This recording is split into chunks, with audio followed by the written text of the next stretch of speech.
Hello, everybody. Happy Sunday. This is the glorious one himself, Eric Naretto, coming to you live inside Jay's Garage on G1 TV for today's feature matchup.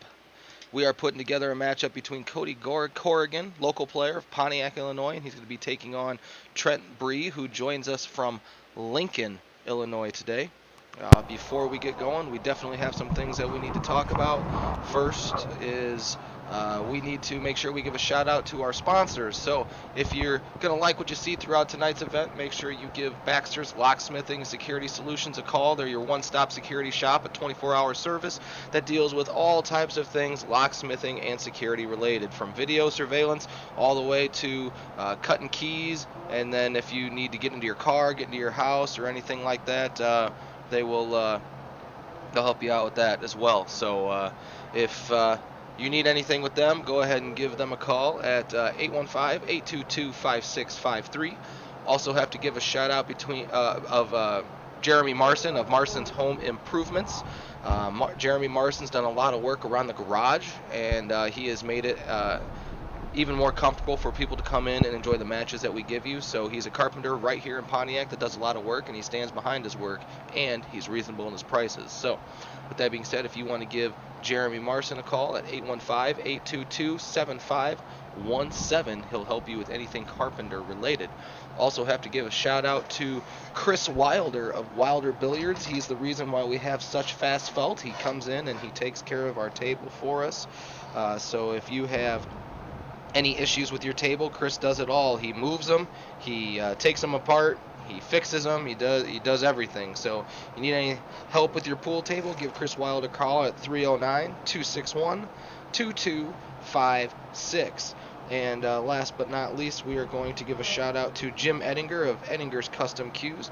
Jimmy's done a lot for us. He's given us some cues to raffle off. He has donated some money, things of that nature to help us be successful with you. So with that being said, he'll do it all for you too. He'll fix cues. He makes cues. If you want something ordered, he'll order it for you. He's right here in Pontiac, our local guy. So if you need anything from Jim, go ahead and give him a call at 815-848-5838. And before we begin, I still got 2 minutes. I'm going to click over to this here. This is what we've got coming up on G1 TV.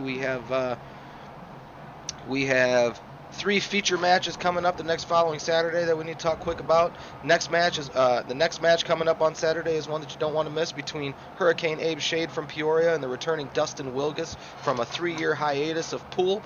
He's coming into the garage to take on quite possibly one of the top-notch guys that Illinois has to offer at this point in time. So you can check out that action right here with us on G1 TV coming up on June 13th. Moving forward to June 20th, we have Josh Donaldson versus Joey Dyer. That's going to be a nice long race, a 10-ball, so we'll be able to call some awesome action. Josh is from Peoria, and Joey's going to join us from Ottawa, Illinois. And then last but not least, to wrap up our Saturday matches through the month of June, another huge main event.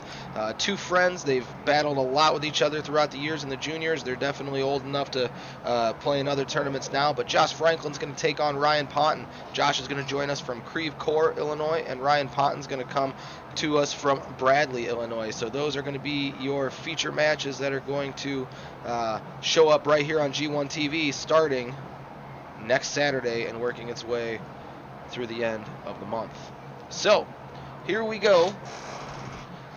We're going to go ahead and get started. It's 2:09, but by the time they lag and they break the first rack, I think I'm going to be pretty accurate with my 2:10 start time. We thank everybody for being with us today right here on G1 TV. Cody Corrigan is at the top of your screen. Trent Bree is going to be at the bottom of your screen. Battle on a race to 10. They're going to play 8-ball.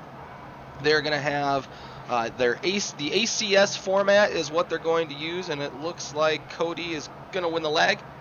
So he is going to be set to break first in a winner break format.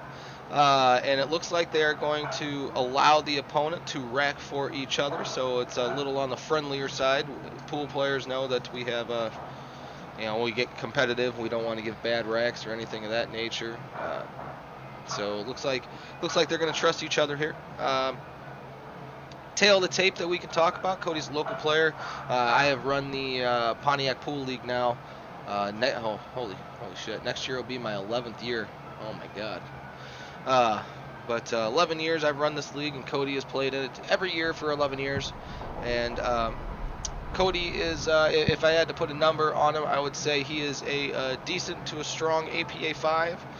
He has gotten better tremendously within the last year or so. He's improved a lot. He's been hanging around with one of our local strong fellas, and Tommy Kruger, and Tommy's been coaching him through a little bit to try to make him a better player, and Cody's listened, and he has evolved as a player because of it. So yes, he has. Every once in a while you got to find a coach that you're willing to listen to, and Cody's confided in Tommy, and Tommy's one of the stronger ranked players in Pontiac. He's probably in Pontiac's top 5. I would think maybe top 7. I don't know. There's a couple players depending on the day that are going to flip around in that Right. top 7 or whatnot. And excited to work with Trent Bree today because I haven't. Trent's come to a couple of my tournaments, but for those of you who've run tournaments before, you know it's unbelievably busy, and I just haven't had the opportunity to sit there and watch him play. So I don't know a lot about Trent, but I do know a lot about Cody. Cody's coming at you with a majority offensive game. And he will play safe. He's just learned to do that within the last year, something like that. He's starting to get on the verge of playing the defense stuff. So we're going to see if Cody brings his offensive game or if he brings his controlled game that he's been working on throughout the last year. So I don't know a lot about Trent, but we're going to try to guide you through the matchup. I didn't even realize that Jay had put on his headsets until I turned around. So Jay's in here with me. How we doing, everyone? So we're going to try to guide you through the action right here on G1 TV. So if you like what you see, do me a huge favor and let me know. Hit the like button. No. Doesn't take that much time to just click the like button. And if you do like what you see, if you like what Jay and I are doing, go over 2 buttons over to that share button and just let people have the opportunity to see it on your Facebook page. So that would mean a lot to us, and the more people that do that, the more people will hopefully like G1 TV and like Jay's Garage. So Trent's first trip to the table, he shoots a pretty good shot past the side pocket into the corner pocket. Trent tells me that he is an APA 5 from the Lincoln area, and I have never played pool in Lincoln, so I don't know what a 5 in Lincoln equivalates to, in the long run of things. I don't know, that when you get in the APA handicaps, they're all different, comparing it, depending at where you're from. Hey Jacob, disc golfing was actually really good. I actually set myself a new course record yesterday.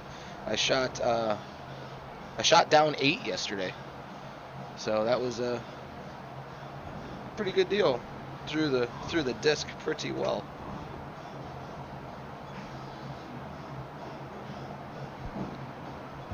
He's leaving that 15 till last, isn't he? Yes, he is. That Probably is not a good decision for Cody.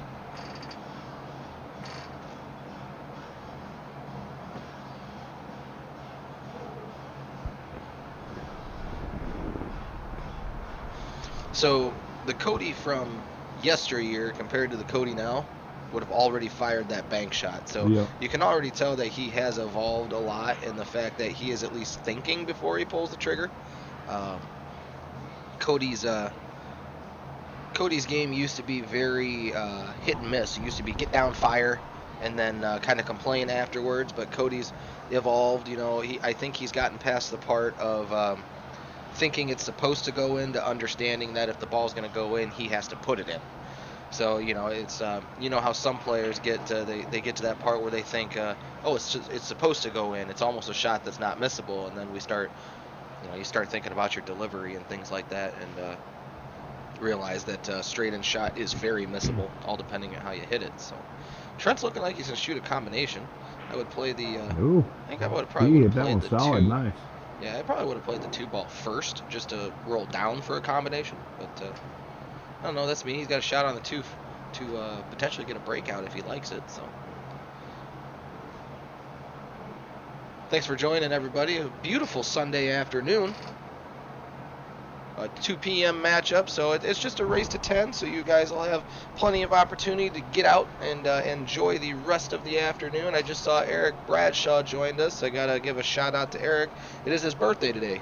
Happy birthday, so, Eric. Yep, I woke up this morning, and my Facebook syncs with my calendar on my phone, so all the if you have your... Oh, that's a good shot. That was a good shot.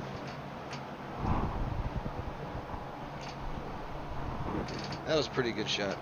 But yeah, my calendar syncs with my Facebook, so if you ever put your birthday on Facebook, just so you know, and you can take it as creepily as you want it, I know when you were born.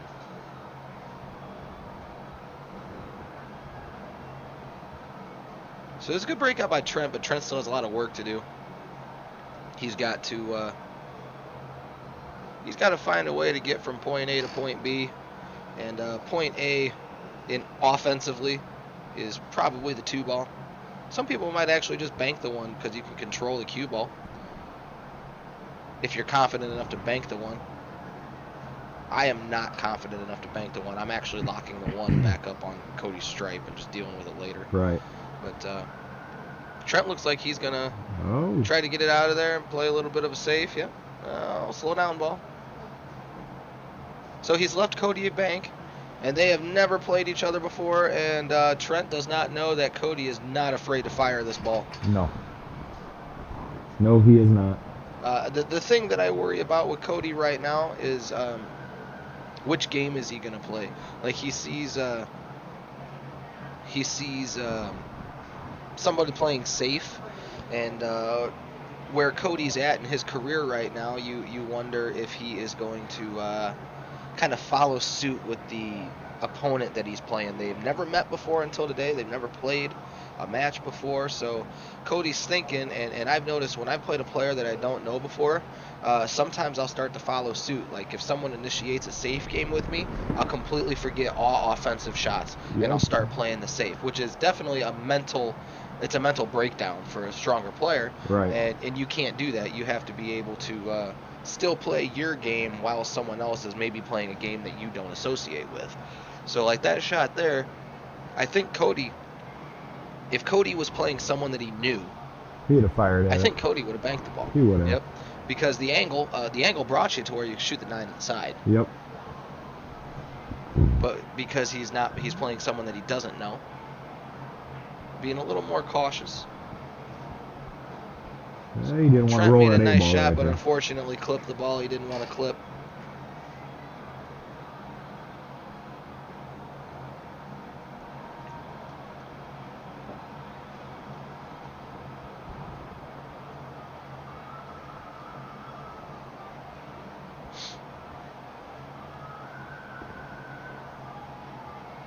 I'd actually shoot this shot in the top left. He banked it. Uh-oh, look out, too. Might have been the best safe he's played all day. Yeah, right. Oh, I would have shot that in the top left portion of the pocket and kind of put some low outside spin on it. Try to come on the left-hand side of the 8 to shoot it in the bottom right-hand portion of your screen. But apparently Trent saw a safe that I didn't.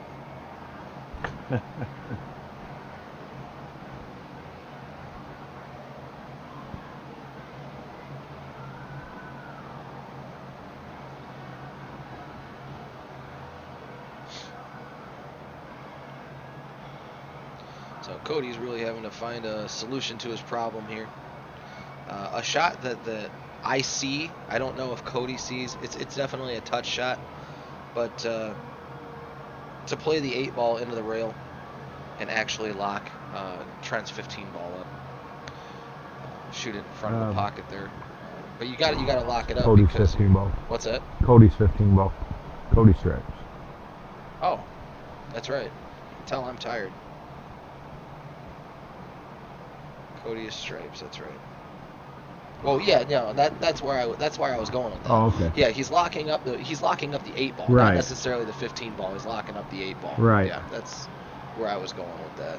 Oh. And, Cody gets a jelly roll out of it, just like Trent did. Yes, he did. One of my main rules I tell people: it pays to hit the ball. Sometimes you just got to hit it. That was a pretty good shot.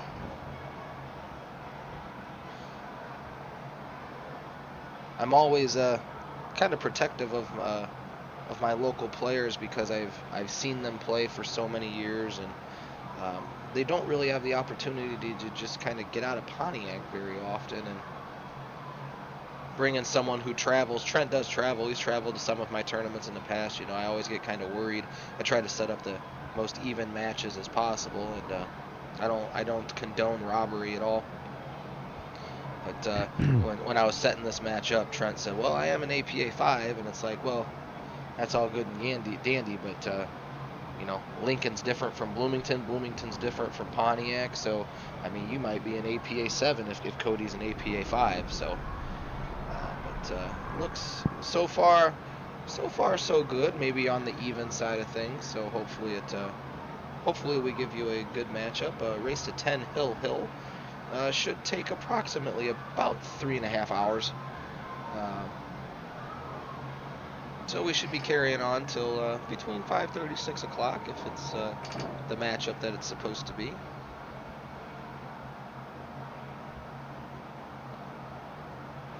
Appreciate everybody joining us here on this beautiful Sunday afternoon. Hopefully some of you are outside in your garages watching it on your 65-inch TV.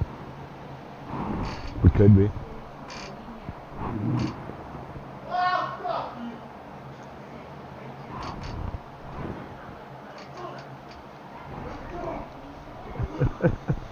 And Cody shouts in frustration. Our local players are not used to playing for a whole lot of money, and this match has been set up for a $100 entry fee. So I'm going to have to expect that the money is a little bit of potentially the issue for Cody.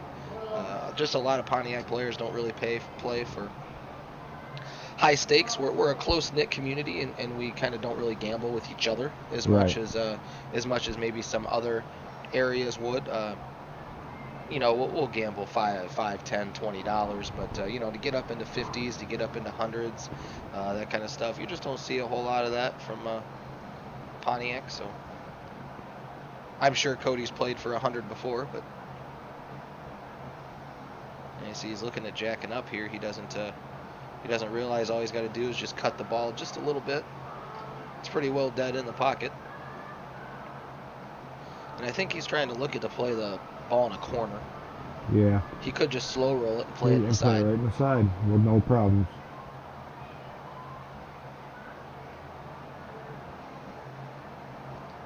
See, he comes off the rail. Oh. He's still going to shoot it inside. He's still going to shoot it inside. You got a little love bump there. Hey, there's nothing wrong with love bumps. No, there's not. And Cody draws first blood.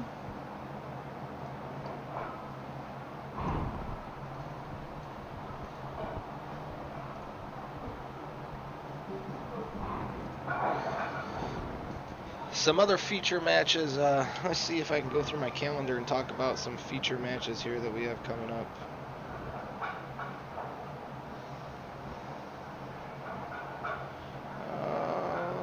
Let's see here.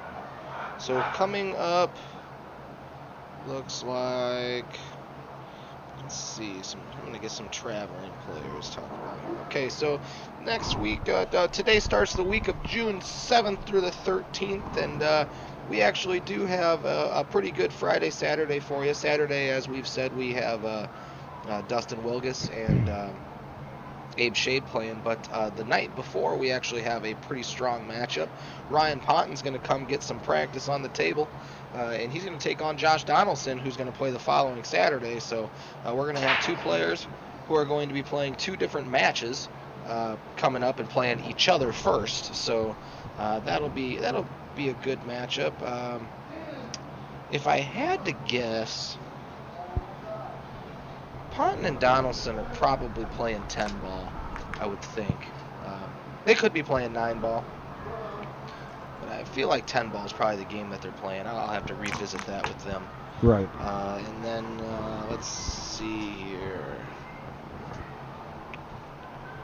Going into Friday the 26th, Adam Morrow is going to join us from Clinton, Illinois. And he's going to take on the returning Sean Dow from Champaign. That will be a Friday night fight. And it's hard to believe that, man, we're already getting into June. Right. It's gone by so fast. It's crazy. Let's see, what else do we have? This will be an interesting local lineup matchup. I believe Josh Gernantz and Tommy Kruger are playing an 8-ball set race to a 12 for 100. But I believe Tommy is giving Josh 6 games in a race to 12. It's 5 or 6. I don't remember which one they said. But wow. Tommy's testing himself with that, so it's whatever.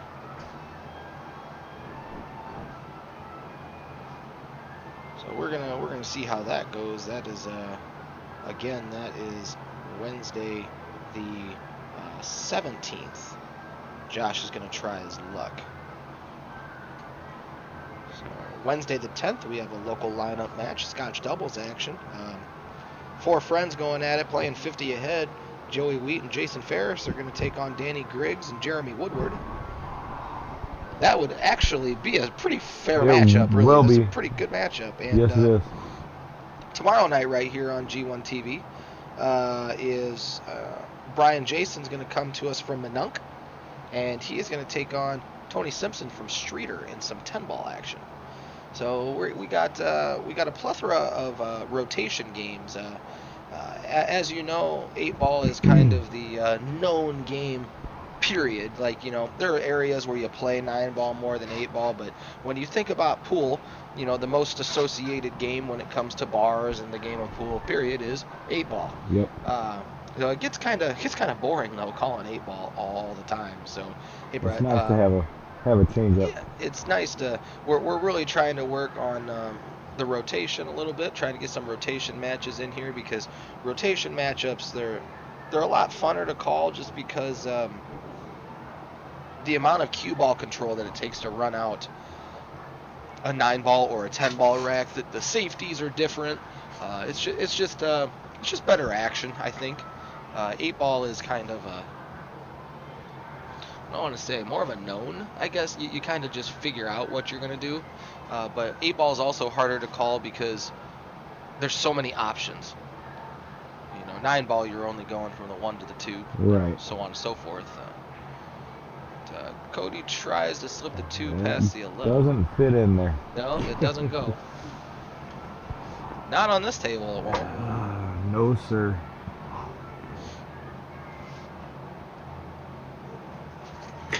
We're going to do some changing in here. Change some stuff around.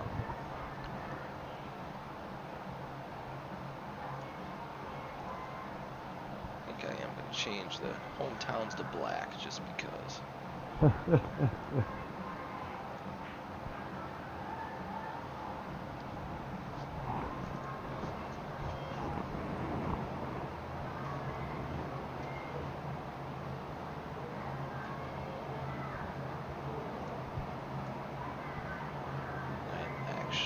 To move them as well.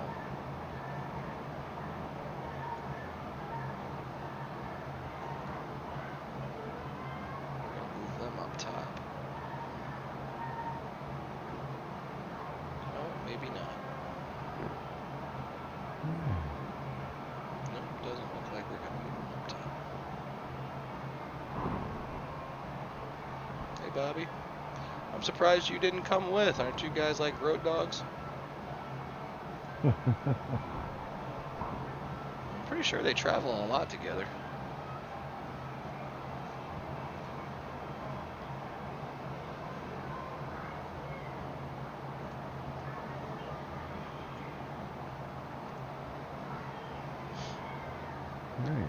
Right. Cody's got a decision to make. He's pacing. He keeps looking at the 5-ball. Looks like he's gonna try to cut the 5 in the corner. Yep. Well, he fires at it. Winds up banking the 4-ball. It pink 4 ball? I think that's the pink 12 ball. Oh, was it the 12? Yeah, the 12 was right by the 5. All I saw was pink. Yep.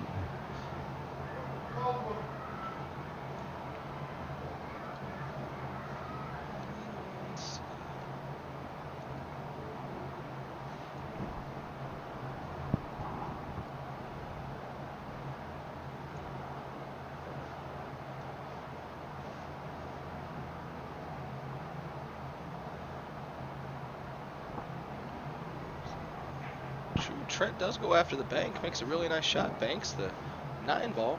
So he's got an opportunity to get out of this rack now. Looks like he has the 10 up in the top left all along the rail up there by the 1. And that means that the stripe that's by the 8 ball that actually kind of looks like another 8 ball right now is actually the purple stripe, which is the 13 ball.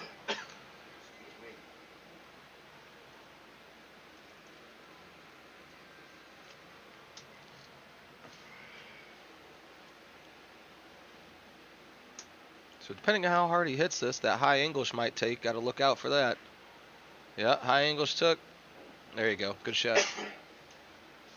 Good shot to come off the rail, and I think Trent's probably just going to slow roll this ball in to get his first game of the match.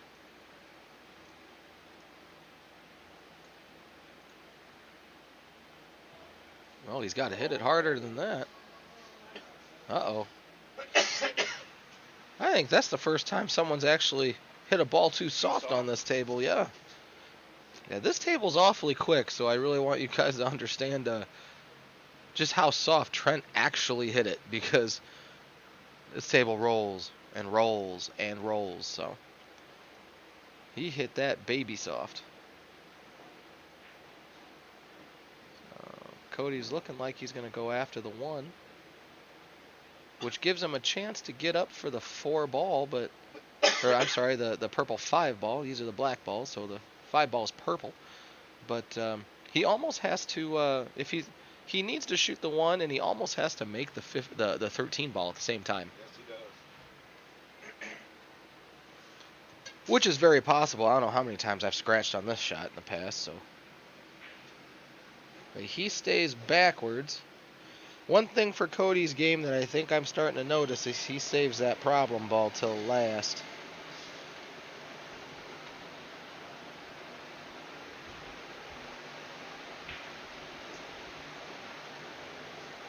He's going to get in trouble, I think. He's got to be careful. He's got to... Now, here would be a super good shot. If he could drag the cue ball into the 8 and make the 15 by putting the 8 ball in the pocket, that'd be a really good shot. Or the 13 ball. I think I just called it the 15. See what he does. I think he didn't hit it as good as he needed to, but I think he actually tried that. I think he tried to slide that ball down there. So now we run into some trouble. Nope, I lied. He made a liar out of me. He says that's where he wanted the ball, was up there, so I'm wrong.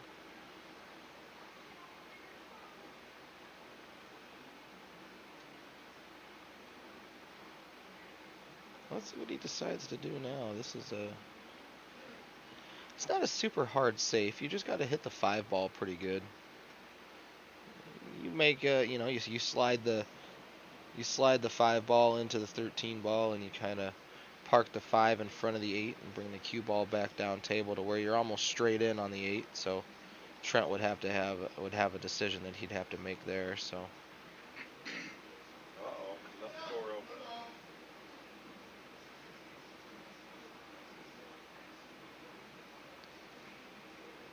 So he opts to just try to keep the ball behind the 5 and lets the ball out. So Trent's just going to slide out and slow roll the 8 into the corner pocket. Hopefully he hits this one hard enough.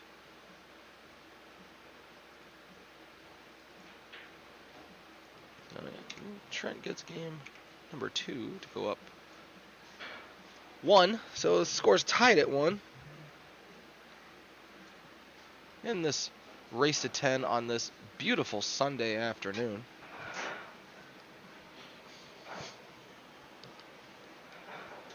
If you guys are interested in helping us out, we are looking for sponsors to help G1 TV stay afloat and do some nice things. I am in the process of attempting to raise money with Jay right now and trying to bring you a professional matchup, but need some help with that. So we're going to be doing some raffles. There is a raffle on Jay's garage page right now that kind of looks like I'm going to take down because I don't think I have enough people yet to be doing that raffle. It's I think 30 spots.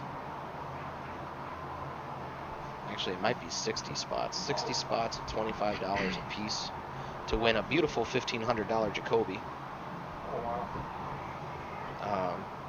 I'm sorry, that is not a Jacoby. It is a Shane Gibson custom cue. Shane's from the Quad Cities, and Shane makes unbelievable cues. I said Jacoby because I do a lot of my dealings with Jacoby. So Trent breaks, and by Cody standing at the table, looks like he's had the first G1 break of the day. Completely dry.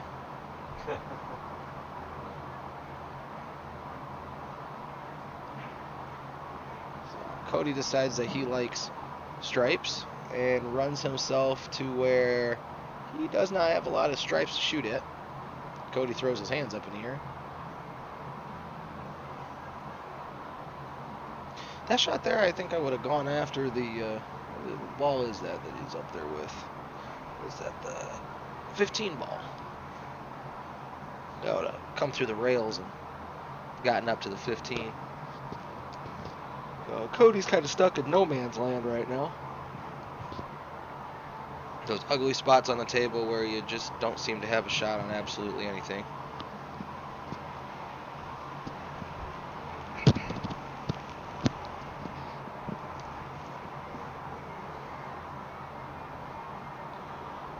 I have no idea what Cody's thinking here. The only logical offensive shot I see is a bank. But I'm not even sure if the 15 will bank back there. You got to put a lot of inside spin to bank that ball back down. So, okay, so he's looking to shoot in the 13 into the 10. Call him 10 in the side pocket. With combos, you got to be careful because you got to know where that middle ball's going. I think Cody's just looking to make a ball and continue. He's got to pay attention to where that middle ball's going to go. So Cody misses the combination and leaves Trent an open table.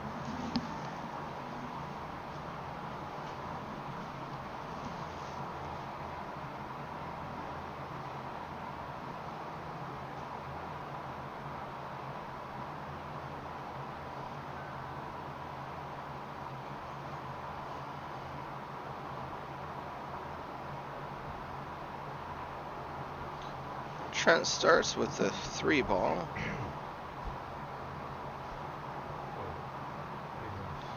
Runs himself into some trouble. I think the 1 ball goes.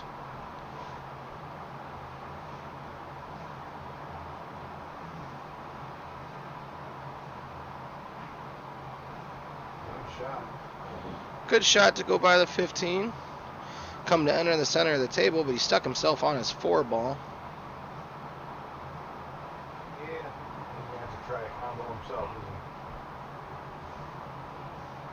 Yeah, you might have to.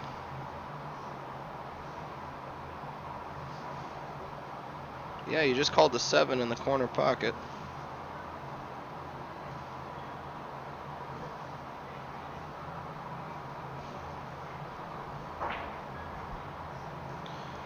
Fires at the 7 and misses. Gives Cody his second opportunity at the table tonight. Well, for this matchup, or for this game.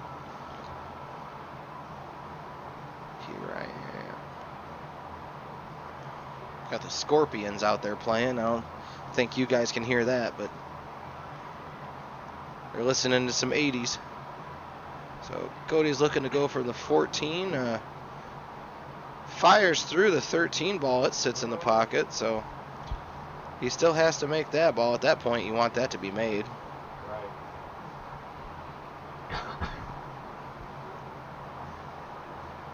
I think I'm going for the 15 here. With some right-hand English, inside English to come off the side rim. Yo, look out, look out. Yep. So avoid that corner pocket. Yeah, he didn't put enough inside on it, and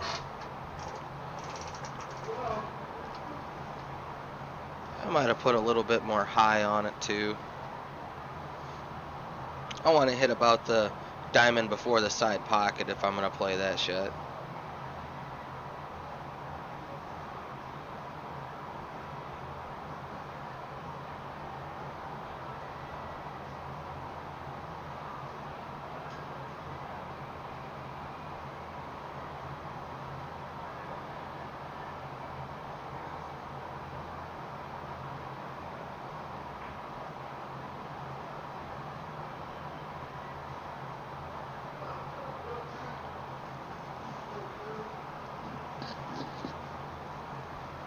So Cody leaves a ball in the corner pocket, so now Trent's got a little bit of trouble with his 6 ball down there in the left-hand portion of your screen.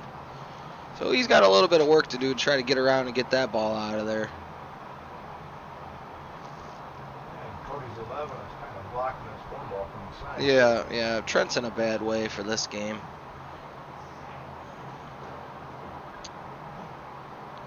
There was a safe. He could have shot that ball and tried to get behind the 5 ball, yeah.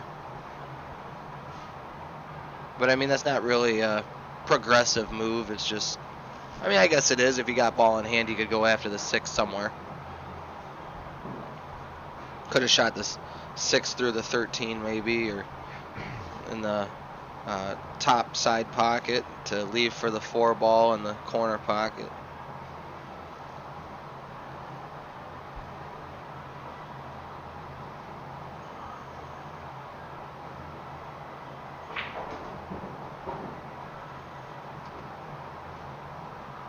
Hard shot, but possible to shoot the 4 past the 13. I don't think he's going to like the 6 ball, though.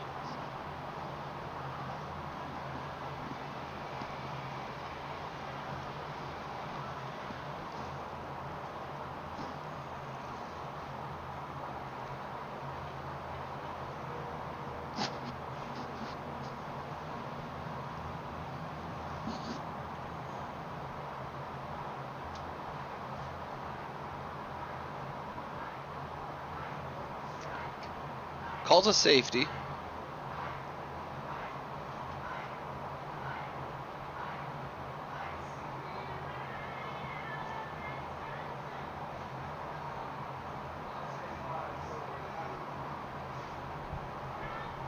I think he actually just called the 4 ball through the 13. I can't hear what he's saying, but yeah, I think he definitely tried that. Yeah. So he's done himself some good here. He's locked up Cody's 11 ball. Cody does this right. He could get out. That 10 Yeah. top right corner. And he's got the 9 in the top left corner, and he plays it right up from under the 11. Just play it up in the bottom right corner. Yep. Leaving something just for the 8.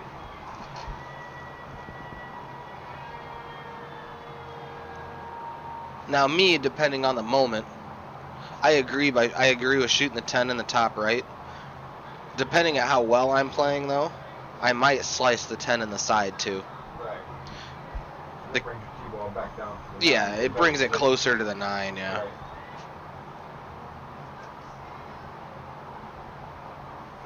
And I don't like to jack up at all. Cody's kind of got to get under there. So me personally, I probably do cut the ball in the side. It's more of a comfort shot for me. I agree. I think the corner pocket's the right shot. But if I'm gambling and I know where the cue ball is going to go, I can get the cue ball in 2 different places. Cody, this is where I have a problem with his teaching. No offense to the young man who's taught him, because I have taught that young man things, but he taught Cody how to jump. And this is definitely this is definitely the wrong shot. Now he makes it, but How's he gonna get on that run? he has no way to get to the 11 ball now. Oh, and I'm sure that makes Trent feel as good. Trent let him borrow his jump stick. Oh, wow. So Cody doesn't even have his jump cue out. Cody could have had a mental game there. He could have just looked at Trent and been like, hey, your jump cue works good. Yeah, right.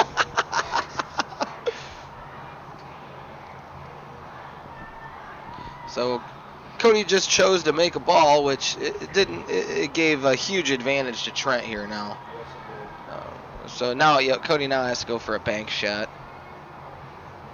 See, I like cutting. I would cut that all the way down. All the way down to that. Oh, look at this. That.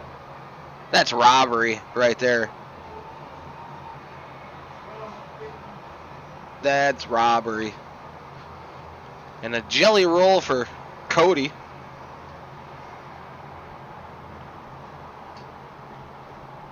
with that four right in that pocket, it makes it a little bit easier. Yeah, but I don't know if he can. Yeah, that's what I'm saying. Oh, it's got to hit a rail. Hit a rail. Oh. Did not get it right. Say like, yeah, the 4-ball's in the pocket, but I don't think he could get around it to just hit the 4-ball. He would have had to play a combo. Yeah. But that makes the pocket bigger, realistically. Oh, hey, I don't know why Jeff Wright seeing this makes me realize this. You owe me $10. Oh. We'll change first money. No, probably not. No. I bet I will later. Oh. Yeah? I guess I do. You guys didn't hear this. We're not exchanging money in the booth right now.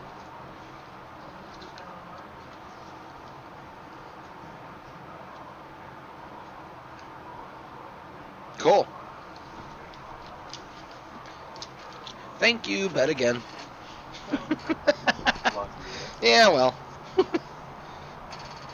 know you went up there and talked to him while you were. Oh yeah, that's yeah. That's Well, yeah. it was. What am I gonna do? Split the $10, 5 apiece? Yeah. What? I get my 5 and they split $250? That's What? right. Yeah. They're out there playing for $250. I'm buying both of beers. What's gonna happen? Yeah. Why? They gave you $5. They had access to the beer. No, they brought their own, didn't they? And they did bring their own too. Yep. So Cody's gonna play the 10 in the side, and if Cody does this right, he's supposed to roll up, and he's supposed to shoot the 8-ball in the other side pocket. But he could. It just depends on how hard Cody's gonna hit it, as to what pocket he's gonna shoot in. I don't know which. I don't know how hard he's gonna play it. Is he gonna play it behind the 6? There we go. No. But he's got a shot in the side now to go up 2-1.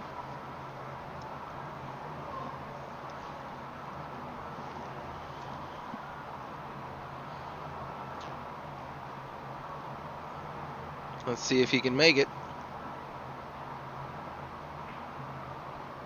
Yeah, he does. Shot for Cody going up 2-1.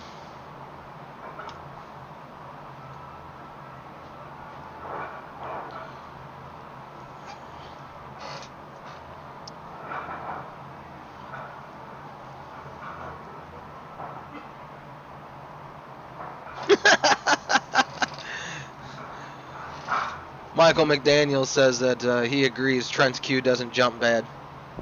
He's made jump cues against him too with his own cue. That's funny. It's not a bad jump.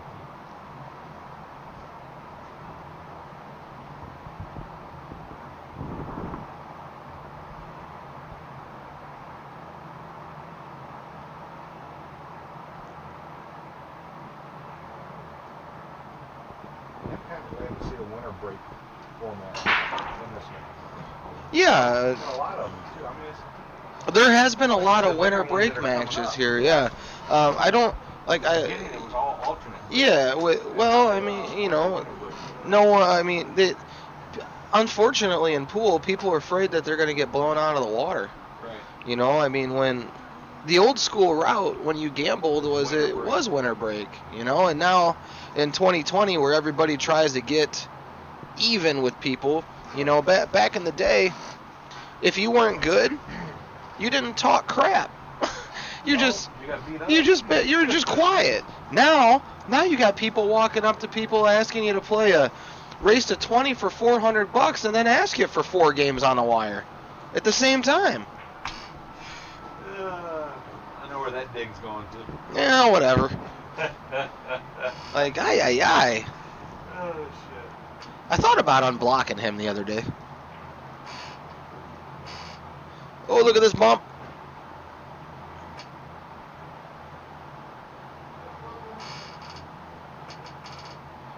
Well, country's alive. Yes, he is.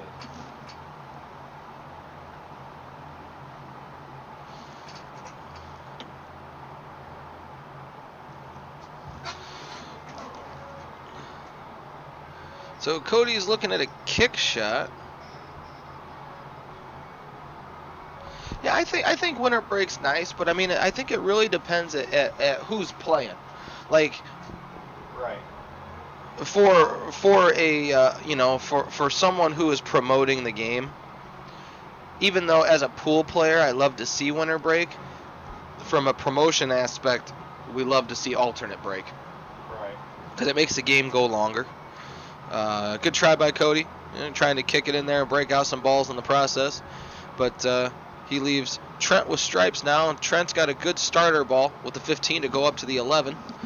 But like Wilgis's match with Abe, I'm super excited to see that's winter break. Right. Because we're going to get to see some good pool between two really good players. But then in a couple weeks, we have potentially a very similar matchup with Ryan Ponton and Josh Franklin, but they chose to do alternate break. Right. So, I mean, it's just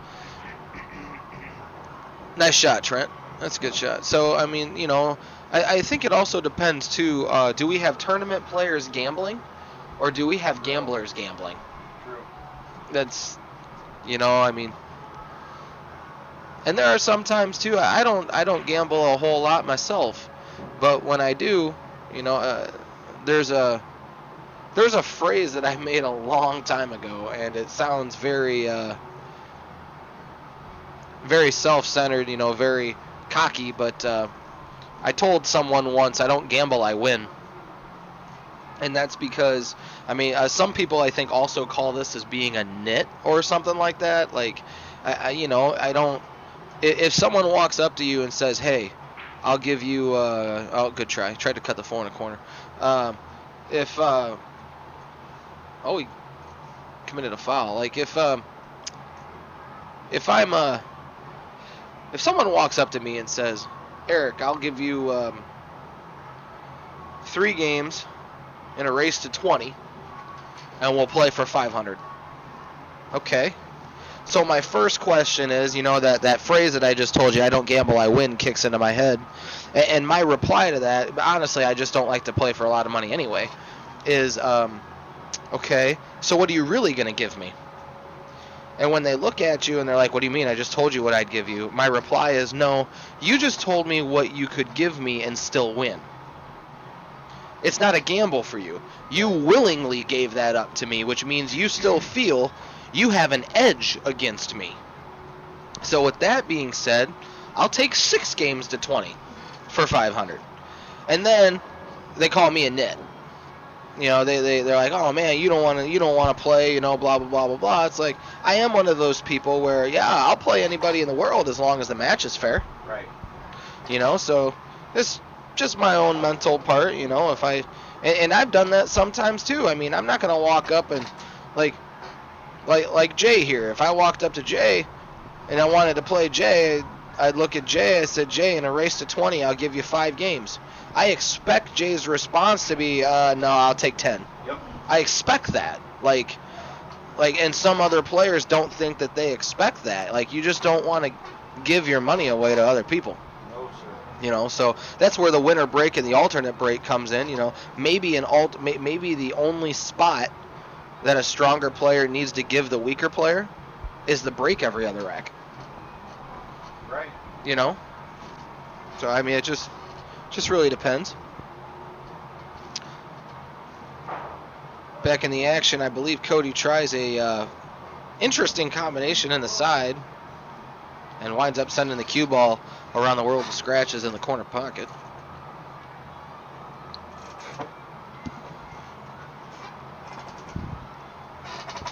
So Trent's got ball in hand, shooting stripes.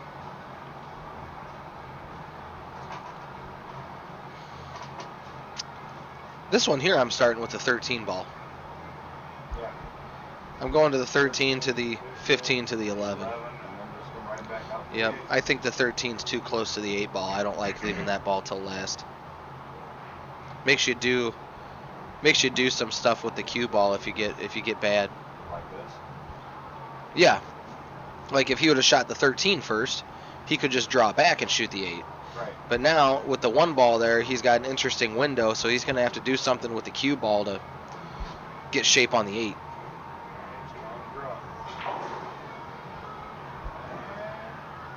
Oh, that turned out pretty good. Now he's going to try to draw back and shape on the 8.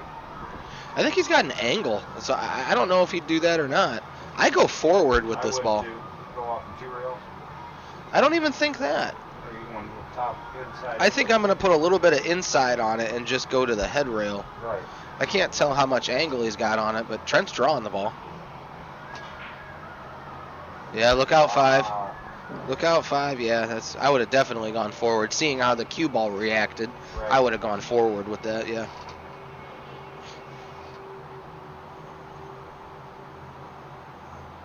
So let's see if Trent can make a nice shot to make it 2-2. Yep, he does. Nice shot. Makes a good shot.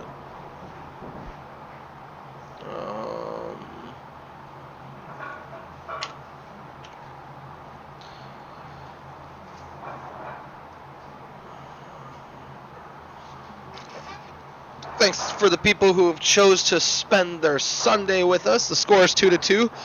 In a winter break race to 10, they're playing the American Q Sport Alliance format, which means if you scratch on the break, there is a kitchen. Other than that, it's typical your BCA format. Score is 2-2. They are racking for each other.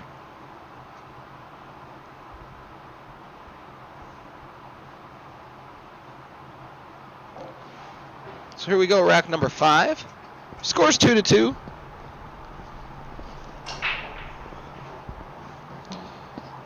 I tell you what, Trent is not busting those balls very hard, and those balls are spreading all over the place. Yes, they are. And he's making them too. Yep, like I could. Sometimes the camera doesn't show what being live shows, and that he didn't follow through those very hard. No, it looked like he soft broke. About 50%, yeah, just not very hard. Just a good stroke. Bust those balls all into pieces. So Right. still an open table here. He's in an interesting spot. I think stripes are probably the ones to take. I think I'd start off with the 10.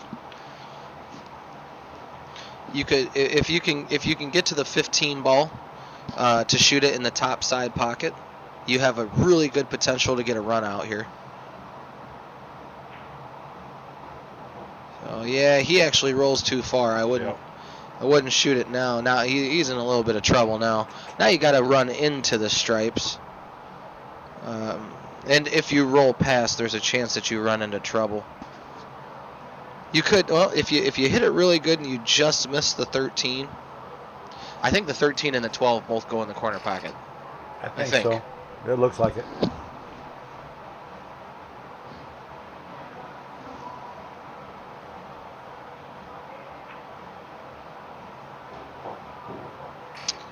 Pretty fair roll there. The 12 goes in the side, so he's still got a potential to run the rack, shoot the 12 in the top side, the 13 ball in the top side.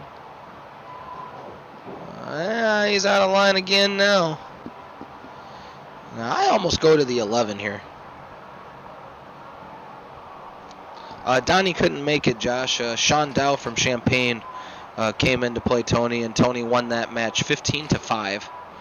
So he rolls the cue ball, misses the shot. Yeah, I don't like rolling that ball because you're rolling the cue ball into the balls that you need to shoot. You have no control over it. You just turned it loose. Everything went. So by shooting the 11, you're going to at least come back down table. If you don't roll far enough to shoot the 13 in the bottom side pocket, you still have your 14 ball. You can still work to get back there, but by committing to the 13, I think you kind of Jew yourself on accident there. Now that is a shot that Cody would not have done a year ago. He purposely hit the 3 ball to keep the cue ball in control. So He would have put bottom on it a year ago. yeah. Cody's improving a lot. For many of you who are watching, this is probably the first time you've ever seen Cody before. I know a lot of you are tournament players and things like that and have traveled. Cody is just a Pontiac local.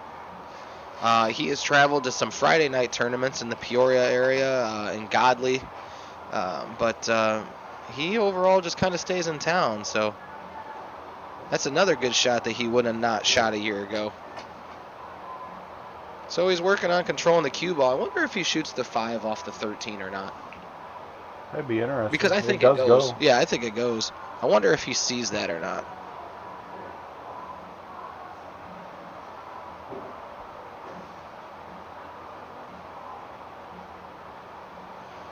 You should be able to, Josh.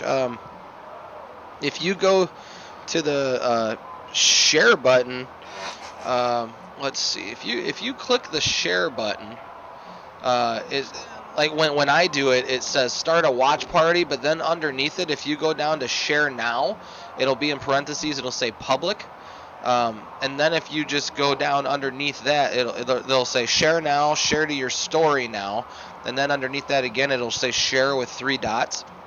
If you click the share with 3 dots, it'll let you share to any page you want. It'll let you share to any group or anything like that. But I mean, I have that option on my phone as well, so you should be able to if I can.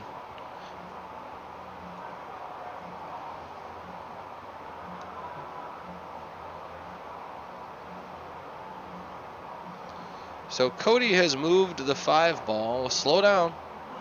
He hit it too hard. Because I actually think the 5 ball will go by the 14.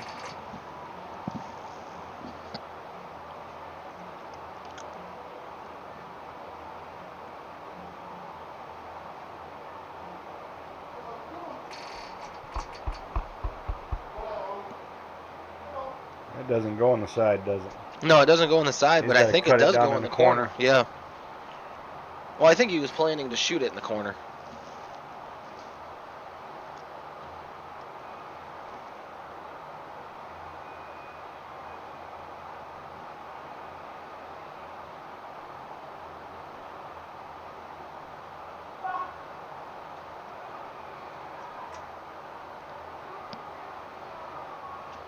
So he's lining up the cut shot, I think. Look at this. Look at that, Jay. Nice Look at that, Jay. Playing Holy the speed of the table. moly. Playing the speed of the table. That's a good shot for Cody. Wow.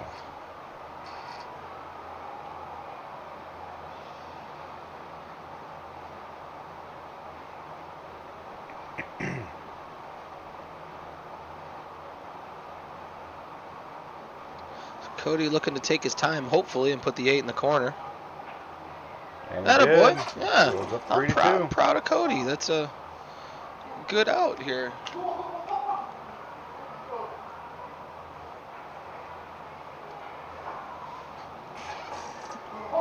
Did you talk to them about breaks? No. No. I just figure out, do you need one? I just walk No, out I'm there good. and No, we didn't talk about any breaks for this matchup. Scores 3-2. Yeah, no problem, Josh.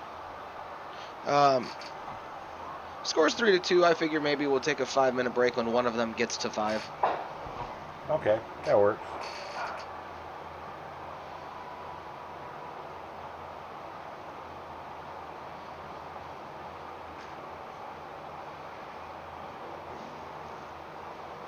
So I'm actually going to see if I can help you out here a little bit.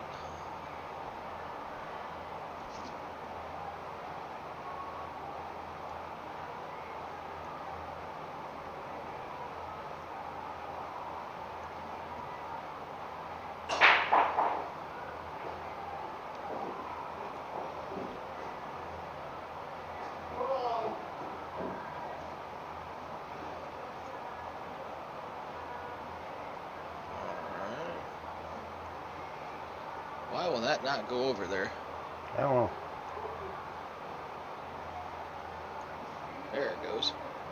I literally like had to toss it. Like I just kind of went like that and it went over there. So let's see here.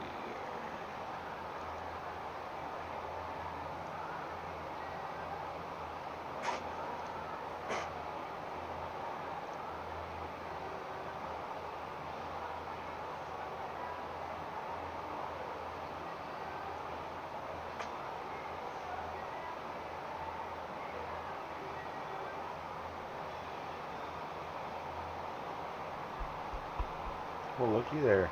Yeah. There we go. Yeah, Josh, appreciate it, man. So my wife just bought one of those crickets to start doing vinyl stuff with. She said she did some of that stuff from work. Her work has a cricket, and she kind of wanted to get into it. And I have been going back and forth with myself as to how to figure out an easy G1 TV logo, because how vinyl works is you have to keep setting layers on top of each other. Yep. And when you have a bunch of different colors and stuff, I'm not going to say that it's not possible, but it's really a pain in the ass. So I tried to make that... Keep it simple. Yeah, I mean, and I mean, honestly, that's pretty simple. Yep. But it's still a pain in the ass to make, because it's every color, so you got to put... brown, the white, Yep, brown, green, white, gray, green, gray, black. And then the different colors of gray and Right. things like that. It's just kind of a pain in the butt, but I'm gonna look into I'm gonna look into one of those shirt presses. Oh, okay. Yeah, and we'll start making some shirts, I think.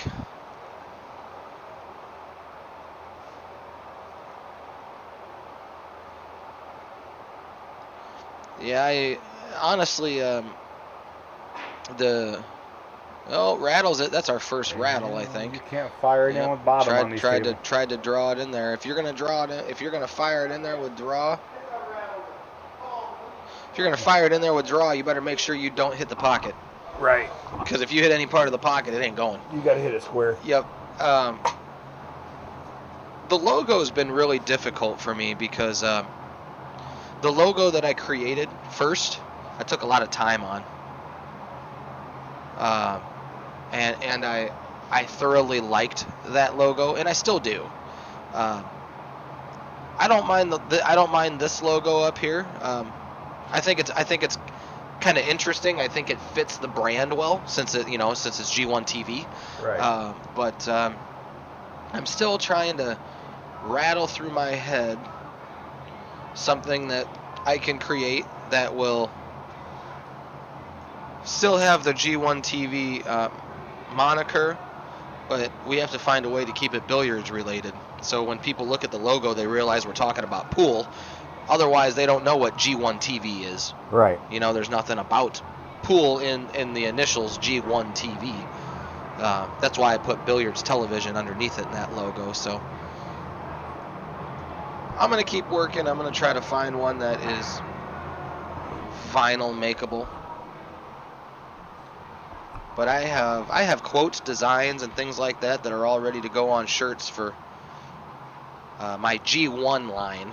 It's not just about TV, shot by Cody. Cody putting the 15 in front of the pocket. I don't think you like. Yeah, you don't like where it's at, but it's at least in front of the pocket. $160 for a heat press, huh? That's not bad.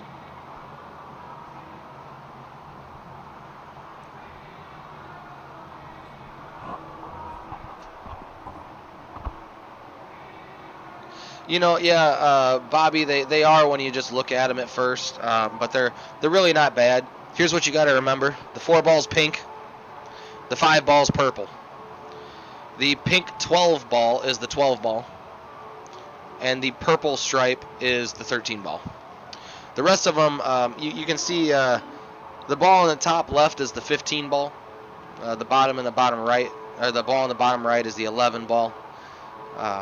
You just gotta stare at them long enough. We've had week and a half now with these things, so we pretty well got them down now. At first it was kind of a pain, but we've set him up pretty good now. So Cody tries to jump the 11, borrows his jump cue again. Cody's 2 for 2 on pocketing balls with the jump cue. Yes, he is. One of them was intended, and the other one was not. Uh-oh, we have an angry face. Who's angry? Tim, what are you angry for? You're supposed to like it and love it. You're not supposed to put an angry face. Tim Bozeman's a buddy from Joliet. Ah. He's fun to be around. We'll get him down here. He's a good time. He's a good time. Let's let my body recover first. No, not even that kind of a good time. He's just a good time. Cool. Just a good dude to be around. But I mean, it can be that good time. It can be Right. that good of a time. Yesterday was a good time. Well, last night. Trent's looking to play the 6 past the 15. Doesn't get there. But pushes the 15 out of the pocket. It pushes the 15 out of the pocket. It's a good shot. Makes things difficult for Cody. Actually, it's a huge advantage change to where the balls lie at the moment.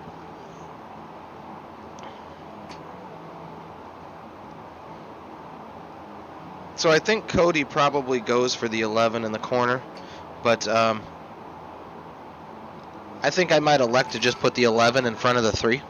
Not even try to make it. Just tap it up there and make him have to cut the 3 all the way down the rail. Just block the pocket.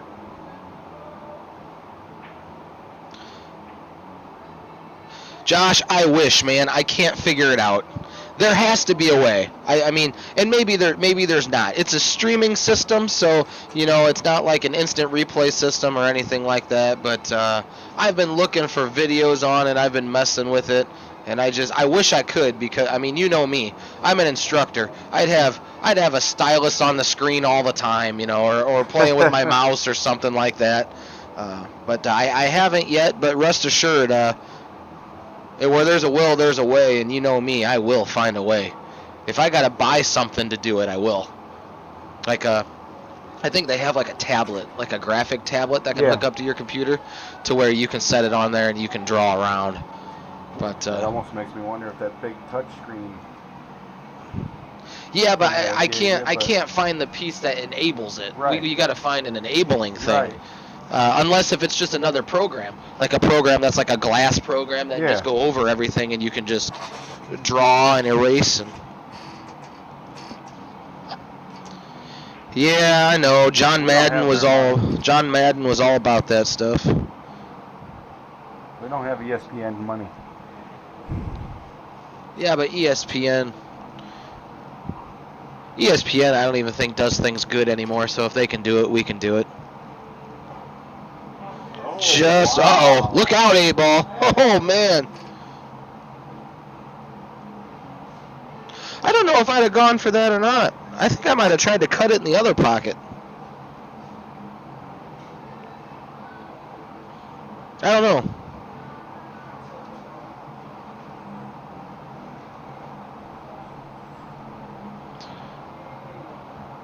So Trent early on has made some mistakes that Cody has taken advantage of.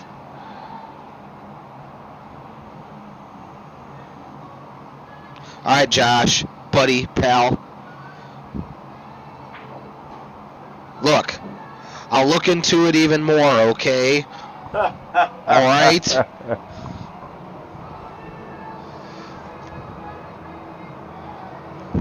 Well, that was an interesting shot by Cody. Yeah, I'm not thinking that was fully planned out before he pulled the trigger on it.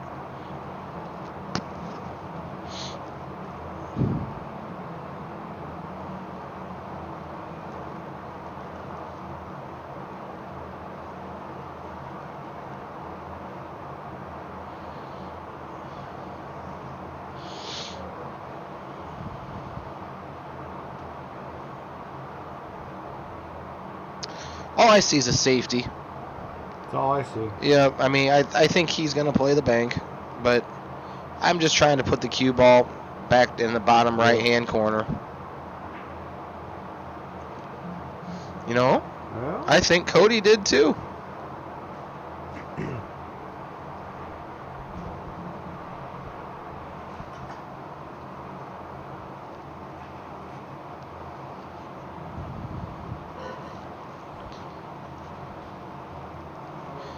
Sheffy with his tin jug of water. Yep. So let's see. I don't know where Trent called this ball. Did he call the bank back to the top right?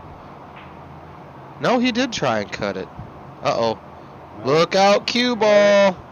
Oh, looky there. Oh, did he hook him on the point? No. He avoided the scratch, though.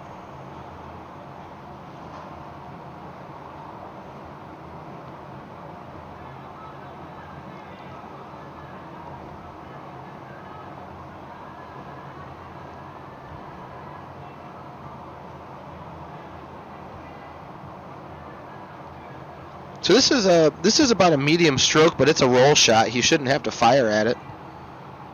Good shot.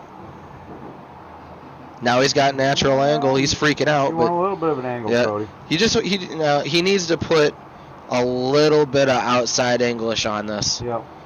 If he just puts high on it, he might not like where the cue ball goes.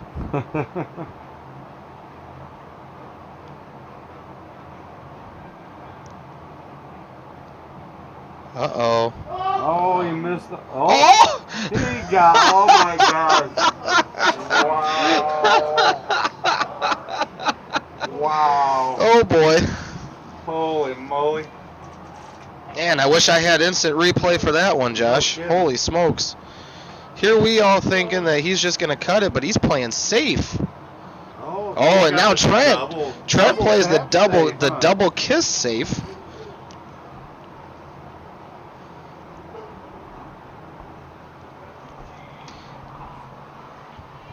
So this is karma coming back and catching Cody. Cody knows he's supposed to make that ball. And now he's paid for it. Cody had a huge chance to go up 4-2. I think any person who's up likes 4-2 better than 3-3. Yep.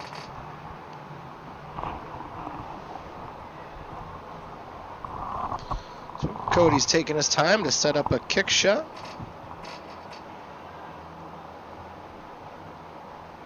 This could be the G1 shot of the night. If he makes it. Could be. You let me call the G1 shots of the night. I did name it after me. This looks like it's going to be a 2-rail shot. Yep, just missed it. 3-rail shot. Yeah, I thought he looked like he was going to come up just a little short. Well, Trent has a chance to take the 3-3. Yeah. I'm gonna bet that he probably doesn't miss these two. Don't do that commentator's these curse. two You know balls. what's gonna happen. Yeah, well, I'm gonna do it anyway because he's better than that, so he should not miss that ball. All right, you're good. Yeah, he's better than that. So the score's 3-3. Give you guys a quick look at what's coming up here on G1 TV. Abe Shade and Wilgus, we got next week starting June 13th. This is the Saturday lineup starting at 5 p.m. Jumping to the following Saturday, we've got Josh Donaldson and Joey Dyer battling it out in some 10-ball action. Going to be a nice long race where we're going to be able to sit and have some commentary going on. And then following that, towards the end of June, we're going to have Josh Franklin and Ryan Ponton battling it out in some 9-balls. So we've got some rotation matches coming up following a couple Saturdays, so we're going to be looking to call some solid action. And you can only catch these matches on G1 TV.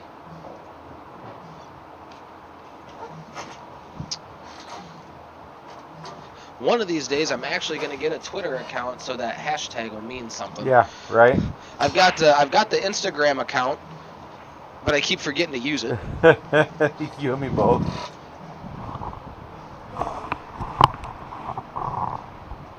We've got a strong presence on Facebook. Yes, we do. Honestly, I just don't know enough about Instagram. Instagram has like a TV now. Do they?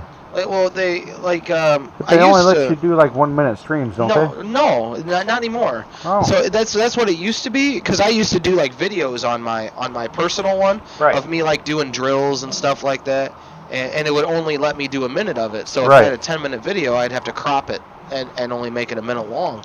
Now they've got like some Instagram TV. It's kind of like YouTube TV, where now you can watch matches and stuff like that on there. So I gotta. Oh, we got to figure that out then. Yeah, I mean, I think this needs to be hooked up on Instagram too. You know, you can do it on Twitter. I had the option to Really? pop it open on Twitter, I but didn't know that. yep. But I mean, we've got it on YouTube, so that's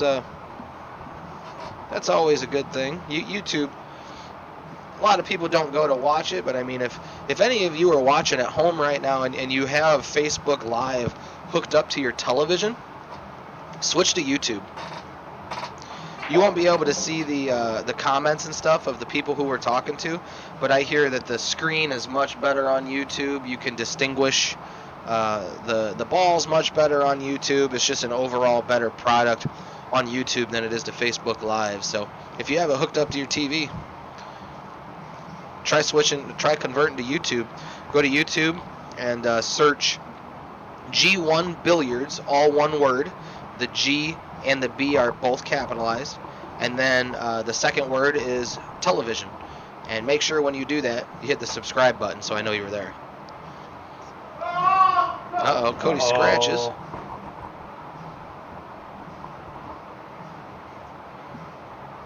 So it appears that Trent has stripes.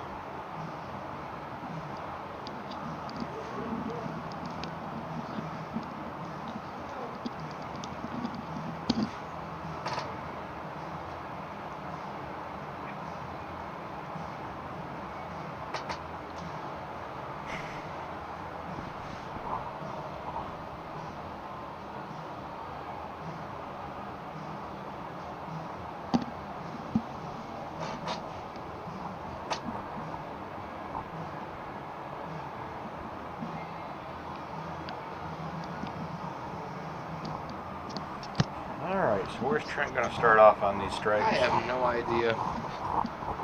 He's kind of iffy. I think his problem ball is the 11, so that's what I'm staring at. I might even just put it right next to the 4 ball and start with the 11 in the side. Right. But 'cause that's going to leave you right there for the 12. But his 8 ball has a major issue too. A miscued. Yep. I heard that twang. Good thing he hit it square, huh? Yep. Well, he freed up that 11 ball. I think I'd leave it right there for now, though. I'd go after the 10.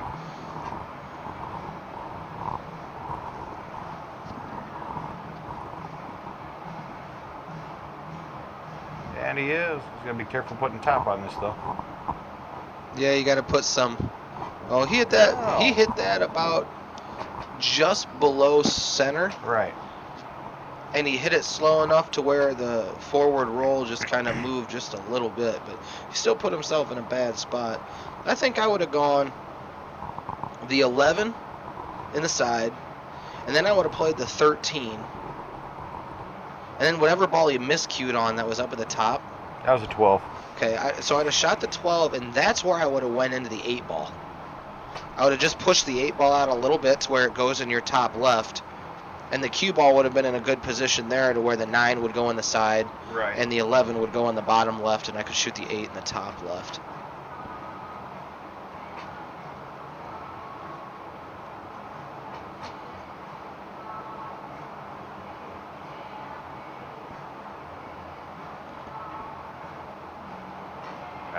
Well, Trent sends a nice cut shot, but the problem is he's tied He up might the have 8. to use his own jump cue Yep. here. No, I think he can still make the 11. Oh, yeah. Yes, he can. Oh, he called a safety. Did he? I didn't see him. I didn't Wow. see him call anything, so I don't. It's the hardest thing about sitting in here in this booth is they don't communicate with us. They only communicate with each other. Right. I didn't see the safety. You know what? I wonder if.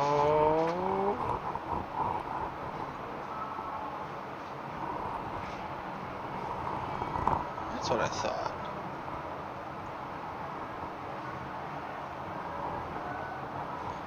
Gotta give a shout out to Greg Thomas because Oh. he's a genius. He's been teaching me how how to do all this stuff to help you guys and teaching me how to create output projectors and things of that sort, so I can get nice and close on the action just like everybody else. And we don't have to have a 65-inch screen TV in the booth either. So Cody starts with the 7 going to the 1. Looks like he's going to play the 4 last, which I don't necessarily disagree with. It just depends on the angle of the 4 as to how he gets back on the 8. The 8's committed to the top left, so that's where I would try and keep it. I think he's straight in. Cody's a very animated player. Yes, he is. He will tell us where he wants to be. Or where he wanted to be. Yep. He will tell us where he is supposed to be a lot. So, always nice to have players like that at times because, I mean, Jay and I now, we have a big booth and glass between us. So, right. This is, he's going to go forward. I might actually take my chances with drawing this ball. And I don't like to draw. But I don't want to send the cue ball away from the 8 ball. So I think I might actually snap draw it, come off the rail. The way he's looking at it makes me wonder if the 8 ball doesn't go in the bottom left corner pocket. Like just squeeze right past the 14. Oh, yeah, I think it does go. I'm just talking, I don't, a lot of times if I feel a ball's committed, right, I like to try to put it in that pocket, especially towards the end of a rack. Right. But then there's some times where you just can't put it there. It doesn't matter. Yeah. You know, doesn't He's matter how looking hard at you that way, try. too. Yeah. Doesn't matter how hard you try. You just can't put it there. He might have gotten straight in on this. I think he did. And he also, if he didn't get straight in, he has the off angle. Right. So here, he's got to be careful. If he hits his hard, he's got to look out for the 9 ball. Oh, good shot. There. Yep. Good stun shot for Just Cody. slid right out, didn't Yeah. he? Just put it in the pocket you were talking about.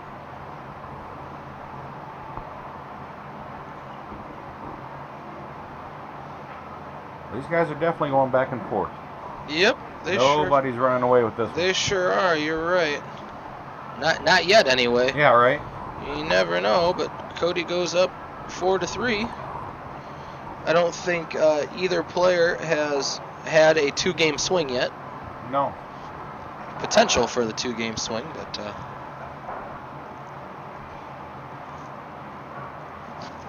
not yet.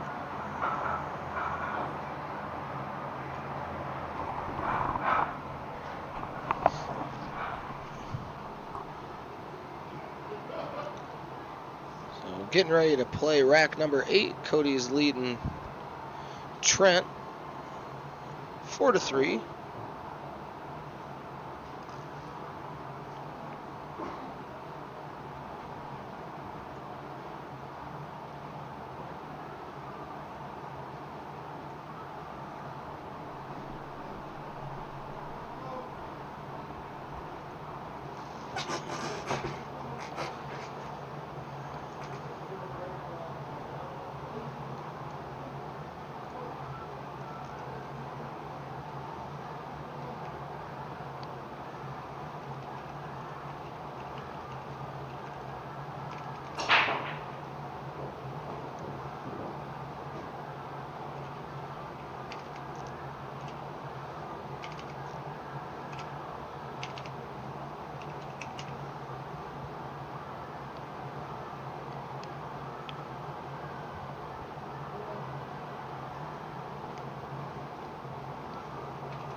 Both had a trip to the table, and it is still open. Cody did make one off the break.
Oops.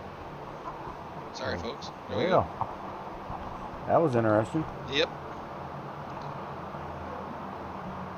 And a click of a button can ruin everything. Alright. Sorry, just thinking and doing work as we go along in this lovely Sunday afternoon matchup. Sometimes I wish we didn't live in Illinois to where the humidity's so bad. Oh, I'm telling you. Because I don't know if it warmed up, but it was nice outside. It was nice out. outside earlier, so I'm sure it probably did warm up, but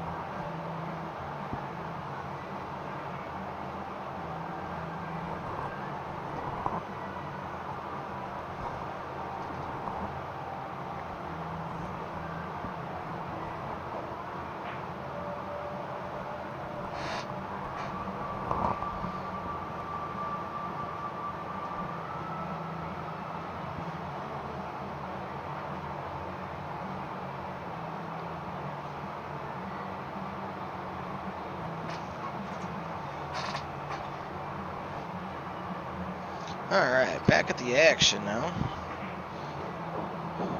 So Trent's staying with Cody, and he's working hard to try to get ahead of him here. This is a good opportunity to try and do it. You've got the... How do you get the live stream on YouTube? Bobby, you're going to have to go to my YouTube channel. So when you're in YouTube, search G1 Billiards, the G, and then it's the number 1, and then Billiards, the capital letter is B. That's all one word. So capital G, the number 1, and then a capital B with the word Billiards. It's all one word. Nice, good breakout by Trent. And then you have to click the space bar, and then put the word television and capitalize the T. And that should take you to my YouTube channel, where you should be able to click on it and be able to watch it. What's up, Todd?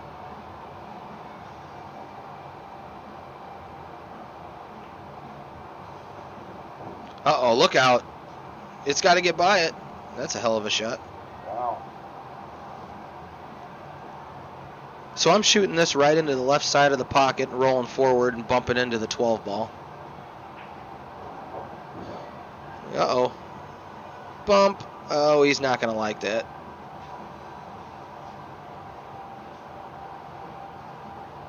He hit that awfully hard. I probably would have put a touch of inside spin on it, too. Yep.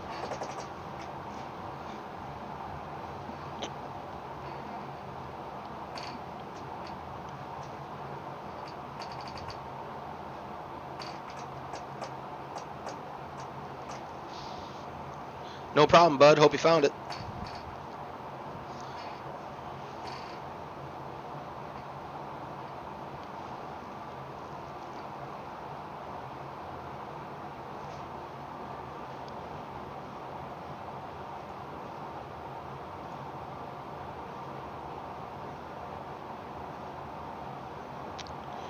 Tries to lock him, I think, on the 3 ball, but to no avail. So Cody's going to come up with a major opportunity to go up 2 games for the first time in the matchup. And he does have a good opportunity to do it. Just got to be touchy as to where you get the 3 ball. I'm actually going to draw back, and I'm probably going to try to go for him now because the 8 ball is so close. I think that truly depends if the 7 goes by the 3. I think it does. If the 7 goes by the 3, that's how I'm shooting it. So I'm shooting it. Cody's shooting it just how I would shoot it, because I'd shoot the 7 and then I'd go to the 3. So, but Cody, I don't know why Cody did that. Wow, he hit that one pretty hard. Not How you much doing, Todd? Man, he fired at that. That means the 7 probably doesn't go by the 3. Yeah. He's made a couple. But he's made some nice last shots. couple Yeah. games. So this is a slow roller. Oh, he hits that really hard. If he would have made that, that ball would have went cuckoo. Right. Probably would have went another diamond up.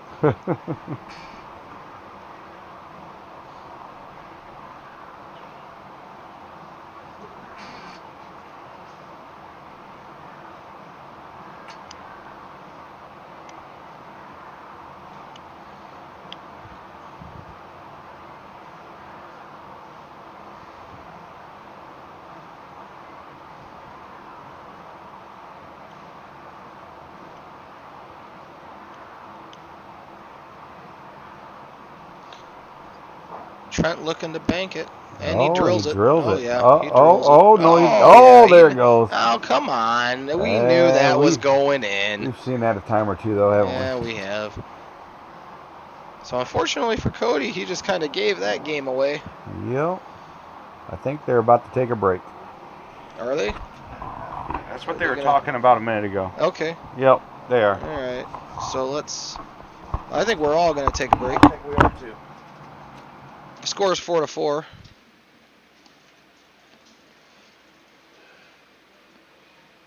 So we're gonna take a break. No advertisements here because we want to get up and walk around a little bit. So we will.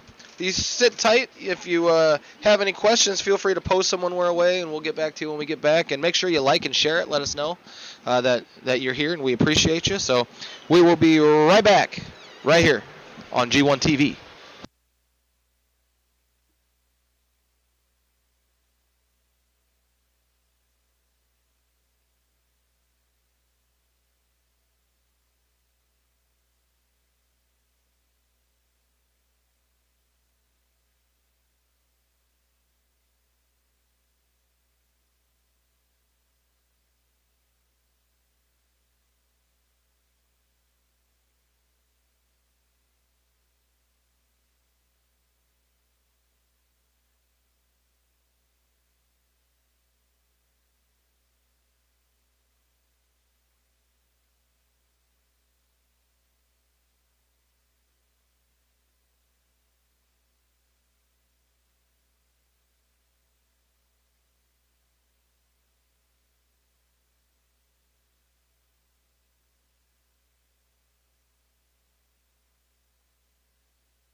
Well, we're back. Score's 4-4. They're playing a race of 10. Excuse me. Blah. ACS rules. Let's see here. Oh, that looks kind of nice. So they're playing ACS rules. They are playing winter break. So Trent won the last game. Let's see. It says I have a message, so let me see what I got here.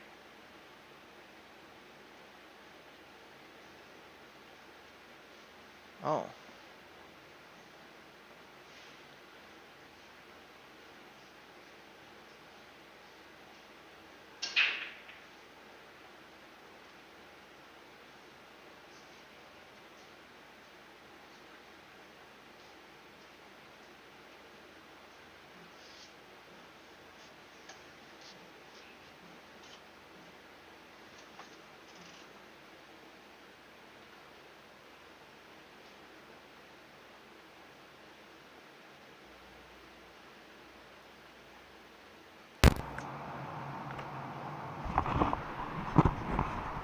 Hey, Chris, how you doing, man?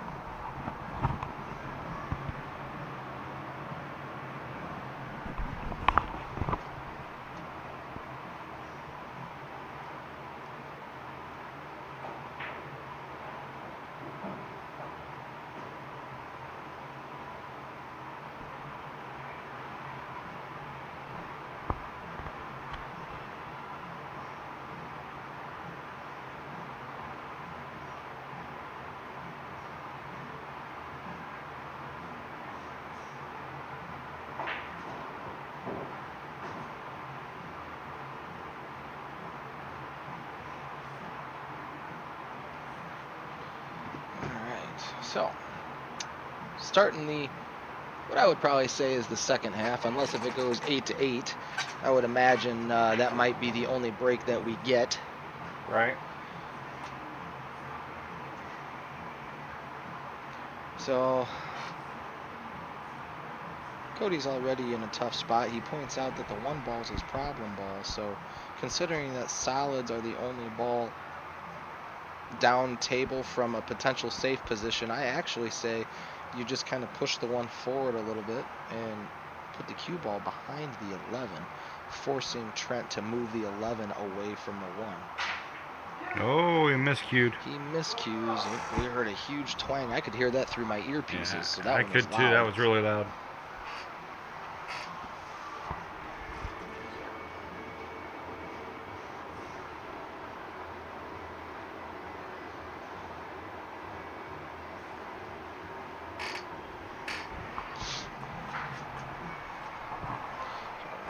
Trent is Trent's looking to execute with some stripes here to has Trent. Did Trent win the first game? Is that the only lead Trent's had? I think Cody won the first game. Did Cody win? Okay, so yeah, it's gone Cody, 1-1, yeah. 2-2 the whole time. So. Yep. It's gone back and forth. Nobody's had more than exchanged games the entire time. Trent has yet to have the lead.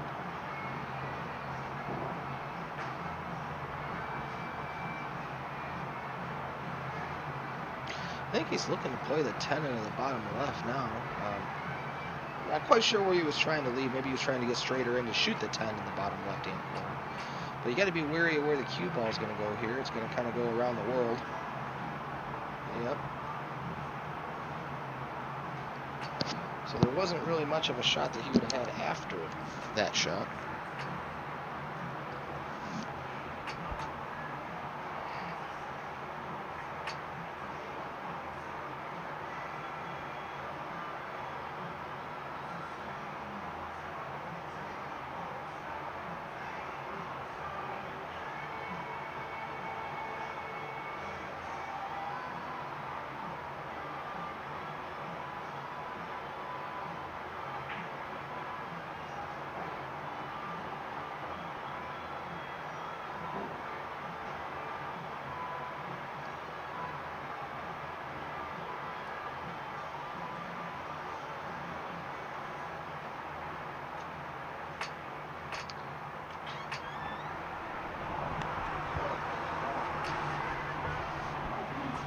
See, Cody's in a pickle.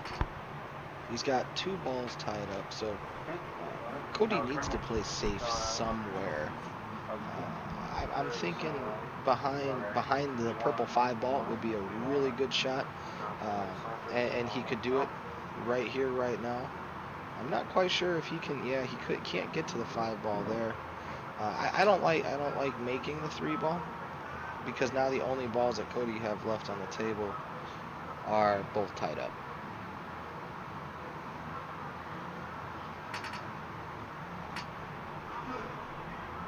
So he calls it safe.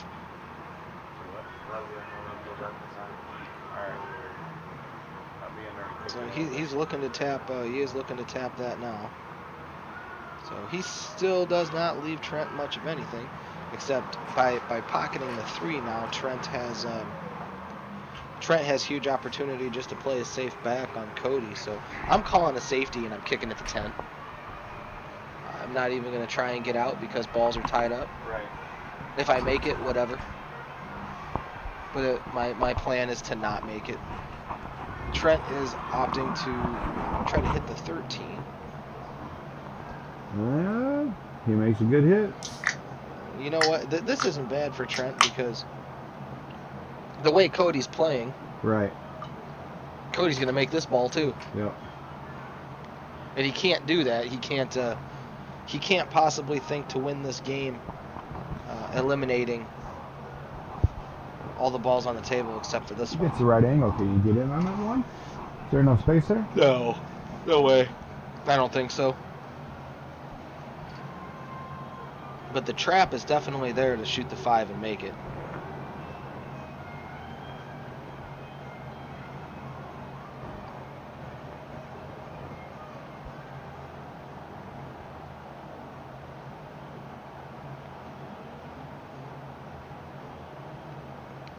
Todd, disc golfing went really well, man.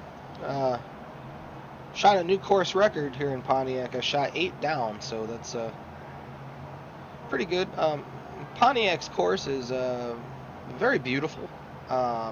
It has a lot of combination of trees, and it has some holes. Yep, he fell right into the trap. Oh, Lord. Cody.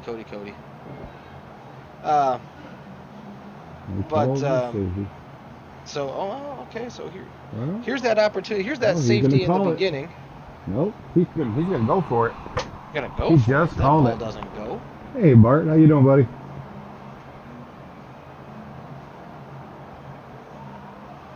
Hey Robert, I would have to do some research on you. Your name looks familiar to me, but I'm not sure we've met. But yeah, the disc golf course here in Pontiac is very unique. It's got a lot of bit of everything. A little bit of gravel, a little bit of mud, water, plains, trees, everything. And it's for a super good disc golf player, it's not too difficult. It's actually probably one of the easier courses to play through. But for someone that's my speed, it's pretty tough. So to shoot 8 down is actually a good day for me. My old course record was 6 down, so killed it by 2 strokes yesterday.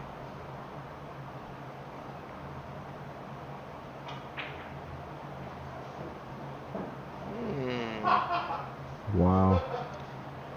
Well, he did mean to shoot that ball into the corner, but I don't think how it went in is how he intended to shoot it.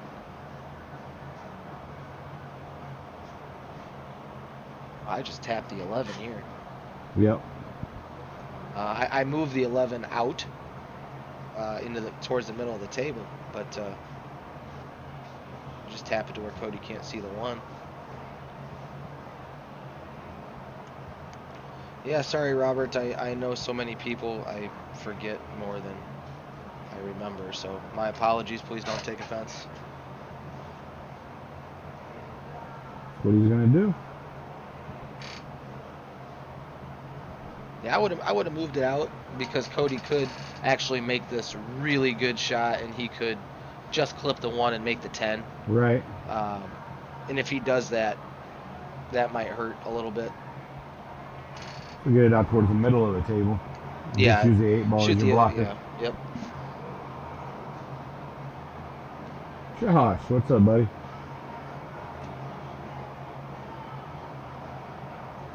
Josh, we're ready to go out and throw disc golf again after this, huh? Oh no, he's at a graduation party right now. I need to go out there after we're done here.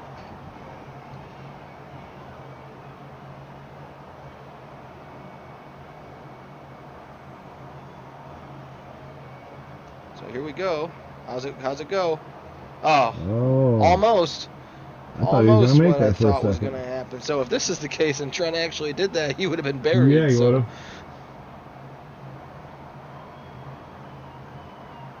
But in a way, he still is kind of buried Yeah, because the he 8 has to look at banking the 8.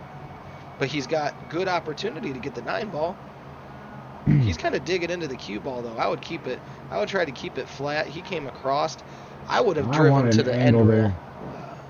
Yeah, you want an angle to get on that 8.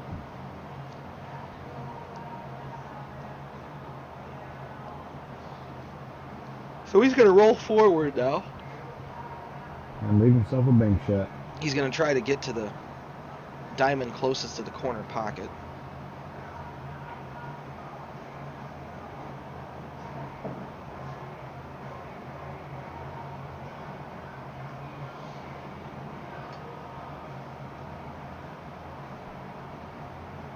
Well, he's going to try to follow the 1 in. No, this is a kick shot, I think. He didn't get as far as he needed to be, so I would take my time and I'd plan a kick shot. He looks like he's going to try to cross bank it, which is going to come short, yeah. It's going to come short. So I would have come in behind it and I'd have tried to kick at it.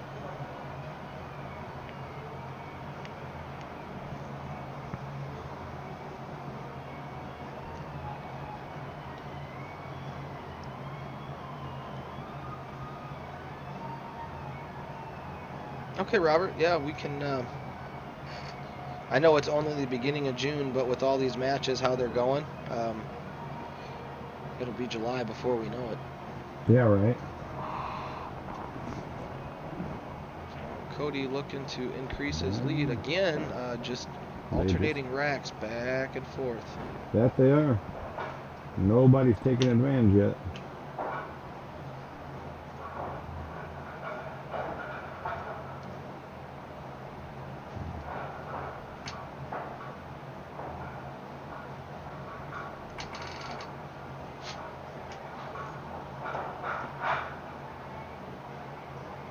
Appreciate the 22 people joining us right now on G1 TV, Side J's Garage. If you just do us a favor, hit the like button so we know that you're with us. And if you could, as well, take the extra 3 to 5 seconds that it does to go click the share button and share us to your page. So if one person just shares it to their page, you got to think 1, 3, 6, 12, 24, and there we go exponentially. So scratches on the break. So we are playing kitchen. There is no ball in hand after the break in this competition. So hey Rick, what's up, man? Yeah, it's another great day for pool, but it's almost a pretty good day for the other type of pool too. Yeah. My kids just came back from their grandma's. They were in the pool over there. What's up, Kevin?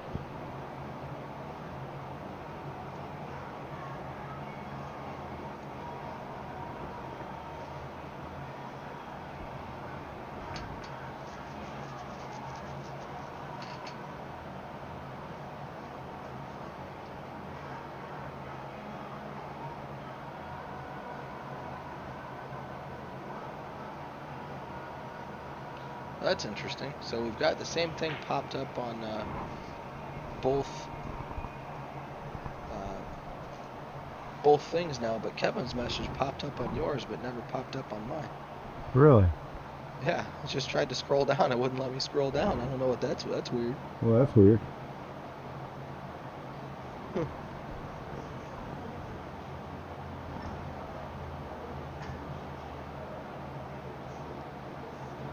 going on there, Kevin? All right, problem balls with the stripes. 12 ball. Almost every ball is a problem ball with the stripes, which is interesting as to why Cody took them. Right. Now that I'm looking at the rank, the 10 ball's bad, the 11 ball's bad, the 13's bad, 12's bad, and Cody's like, hold my beer. Right.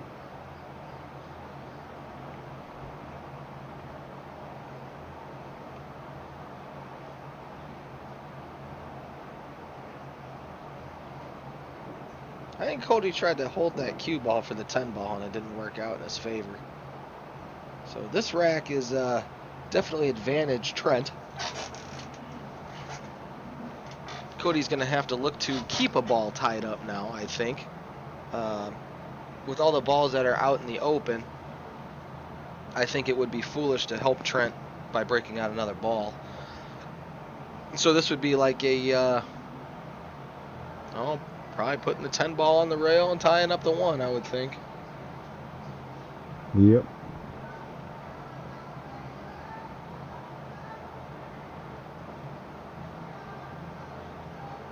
Just a nice thin little cut just to push it as close to the 1 as possible. He's not going to put it on the 1, but he could definitely get about another inch to an inch and a half closer to it. Look at you! Look at Cody playing safe. He got his inner G1, didn't he? Yeah, it's and folks, I've known Cody for 15 years, and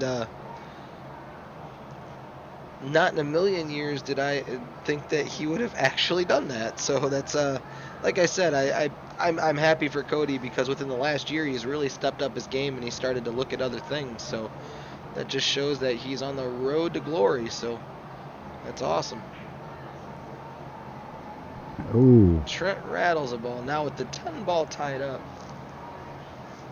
I think I would elect to pull the 12 ball off of the rail and send the 12 ball kind of down table a little bit. My goal is to get the 12 in between the 7 and the 3, and then have it stop between the 3 and the 8. Or in the 3 and the 10 ball. Right. That thing looks like use an it 8 to ball break right the 10 there. out. Yeah. That'd be my goal. And then you're also working a double whammy because the 5 ball still tied up. The English is going to actually pull back and force the 6 off of the 11. So it's a two-way breakout shot, and it still forces Trent to run the balls. Right.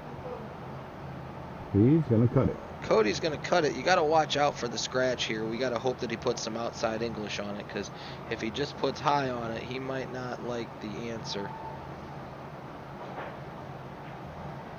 No. Well, okay, so I'm half right. He didn't like the answer, but I didn't expect it going there that way. That's the pocket that I thought he was going to come in. I thought the high English was going to take and come off the bottom rail and snap it towards that top side pocket, but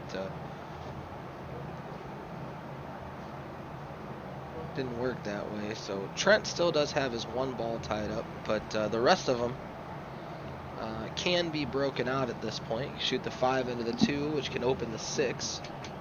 Shoot the 4 into the corner, which can open the 8. The pink 4 into the corner. And then he has to get good on the 3 to go after the 1. So he's got work to do.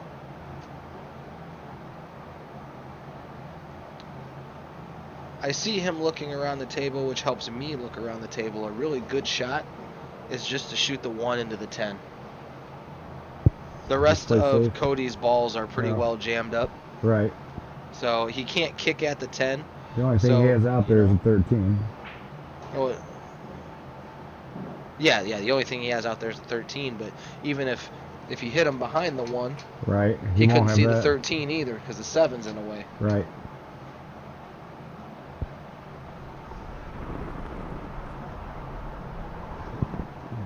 If Trent runs this rack out, he's definitely earned it. Yep. And that's what he's looking to do.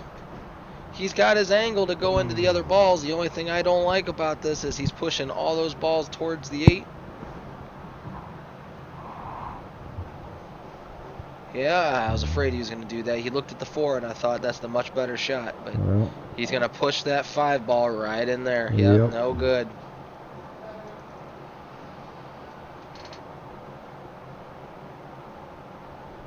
I think I shoot this and call safety. If you're gonna shoot that, but he had to fire at that ball. Right. So he fires at that one. 1 ball too late. So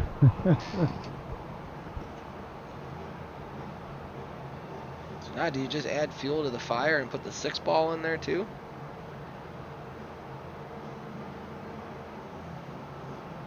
I don't think yeah, I think you got to leave the 6 alone.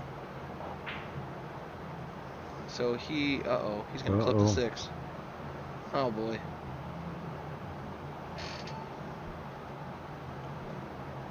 So now Advantage has gone back and forth in this rack due to some missed balls and missed opportunities.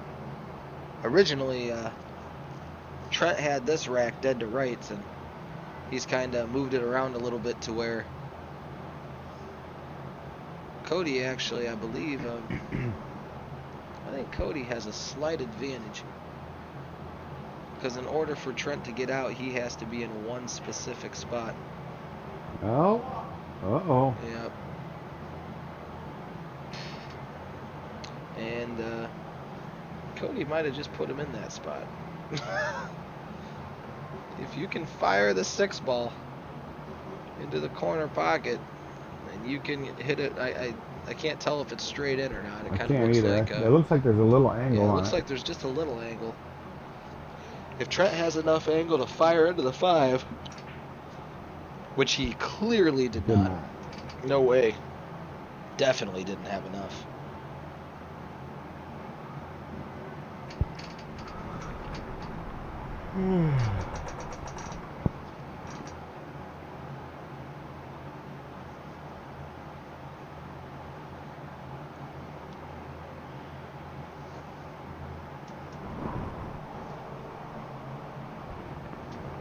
So Cody's committing to the 10 in the bottom right-hand corner. Now, if he would have fired that, he had a good chance at breaking this. He 12 and... well, I don't know. He was on the rail, right? That high English would have snapped forward on him, wouldn't it? Was he on the rail? I don't remember. He had an angle, too, though. Well, right, but if he fires at it, the English off the rail is going to pull the cue ball towards us. He would have had to, like, kind of jack up a little bit to... So when it hit, it comes backwards. Couldn't use top left? Maybe. If the left doesn't take and takes it towards the middle of the table. You know how they've been spinning off of the rails. If it takes and if it just sits there and spins instead of doing what it's supposed to do. Right. The left and right's been snapping off the rails like crazy.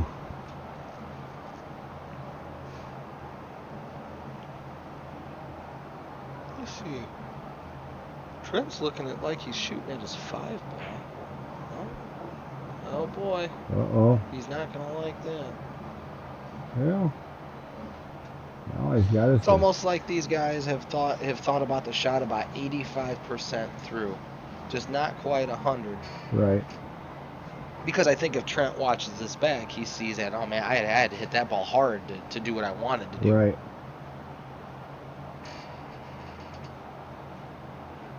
So as long as Cody plays smart, it's definitely advantage Cody.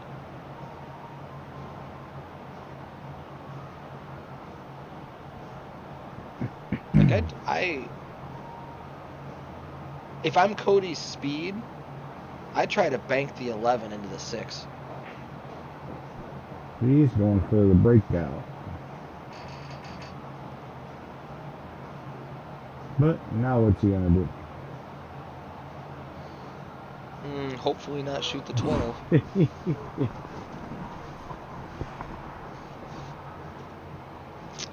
He can always try to put the cue ball in on the 5, but you just got to be careful you don't push the 5 out. Right.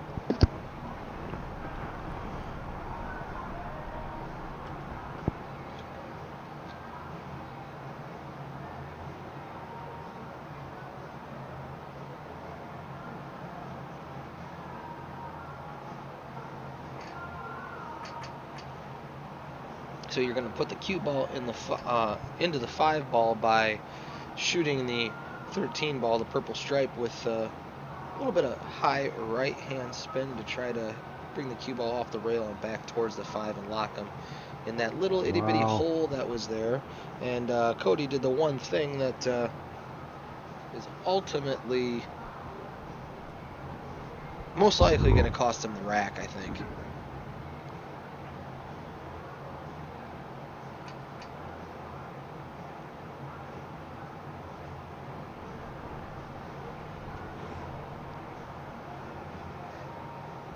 So Trent's just going to keep the 5 ball tied up with the 8. Just let the cue ball roll down table to where Cody's going to have a super hard time with the shot.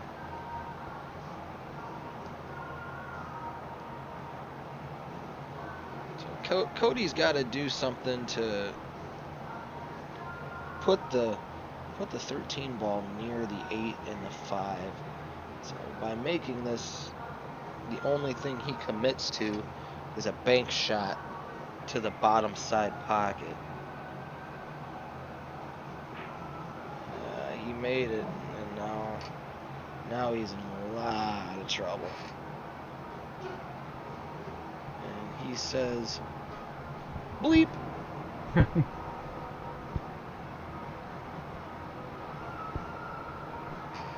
So there's one shot that I see here that could potentially save him. If he clips the 8 thin enough to avoid the 5 ball, he's going to leave a really rough cut on the 5 for Trent. But the 6 ball, unfortunately, is down in the top right-hand part of your screen to make the pocket even bigger than what it already is.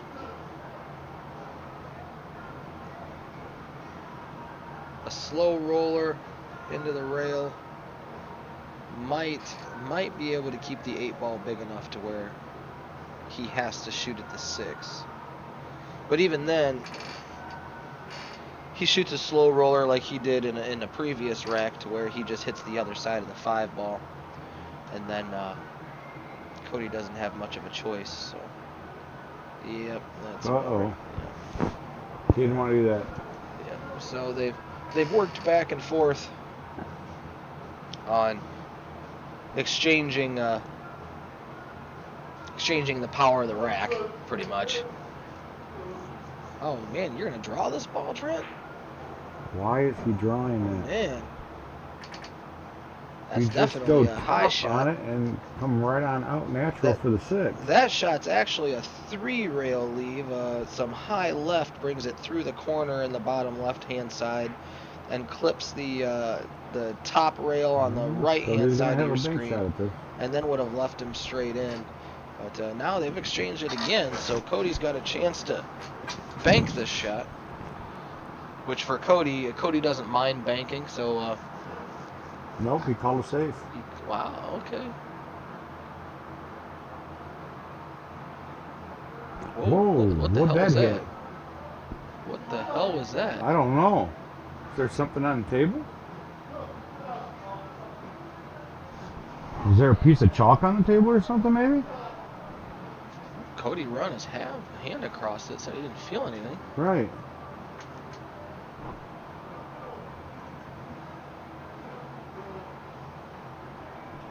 Wow. That was weird. I know we all saw that, and it looks like Karma said, "You're right, Cody. That was bad. So we're gonna give it to you." From I don't know Holy what that smokes! was. I don't know what it was. I've never seen it do that.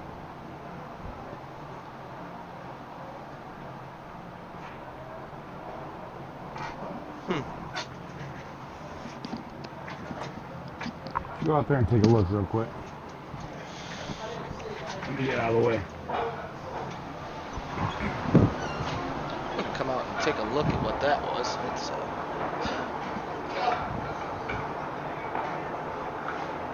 we all saw it. I didn't see it. Oh, I did. I did. It was all over the camera. Yeah, I don't know. Yeah, it did. That ball was coming through here, and it. I mean it. Yeah, look at that. It doesn't do it that way. I don't feel the seam. Oh, maybe I do feel the seam. No, not really. Man, I don't know what the deal is. That's never happened before. I don't know. I don't know what the deal is.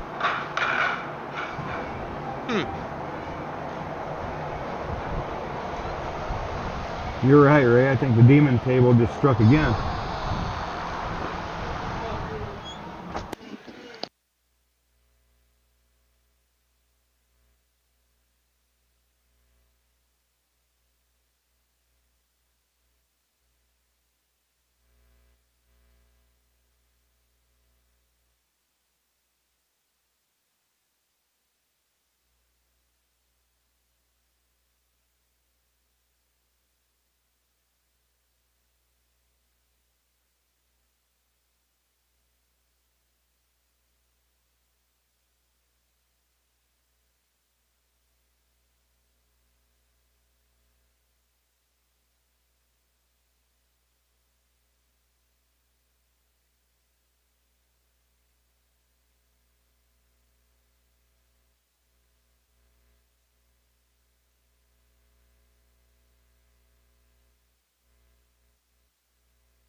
All right, sorry about that, folks. We're trying to figure out what that was. We were doing some research.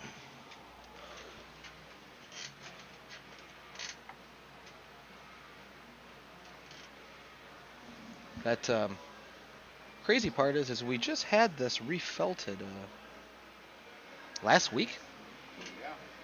Yeah, it was last week that we just refelted it. And there was no issue there. I don't know what the deal with that was.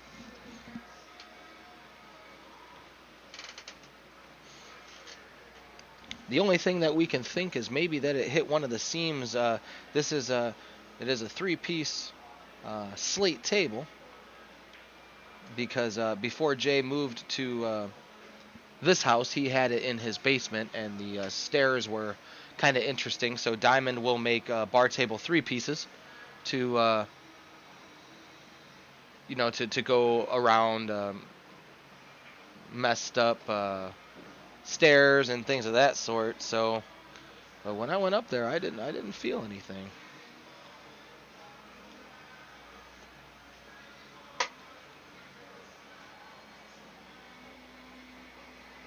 That was goofy.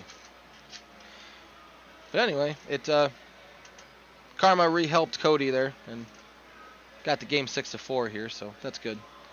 So Trent's still looking at solids here.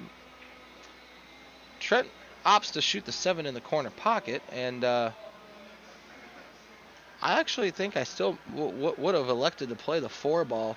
The 4 ball looks like it goes from here and from where Trent had the cue ball, because I think it was just pretty natural shape to get to the 5 ball down there, but it was a hard shot to get there if you don't know what English and stuff to put on it.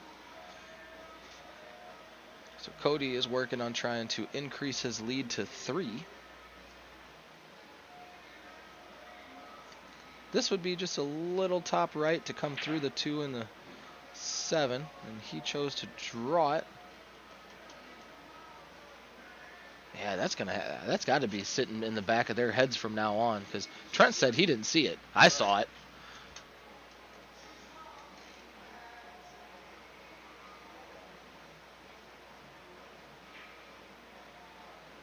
Shot for Cody, but I don't think that 12 ball goes by the 4. I know it doesn't go by the 4. What's up, Danny?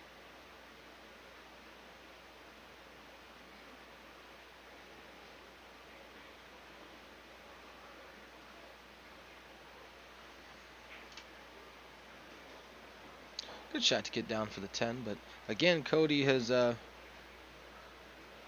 forgotten Fritzy's rule number 1. It's a player that taught me a little bit when I was growing up. And he said, never leave your breakout shot to the last ball. When you're playing 8-ball, never do it. And Cody, I think, has done that 4 games, so he's going to try to do something crazy here. And actually leaves himself in one of the better spots he could have. This, if he fires this with some high English, he could bank it cross-side. I think he called the cut. I don't like the cut because I think he might scratch off the 4. I'm not sure he's called a pocket yet, has he? He pointed to something. Yeah, he appears to be looking at the bank shot, so I think here if he's going to stay offensive, the bank shot's the right move. There's not a lot of safes that you can do. Yep, he called the bank. Yep, you can roll into the 4. If you freeze it on the 4, the only ball he can see is the 4 ball. Right. So that's a good shot. Fires it, and it comes up short. So he did everything right, in my opinion. He put the high on it. But unfortunately, this table has been known to bank short. So yes, it has. it has been known to bank short.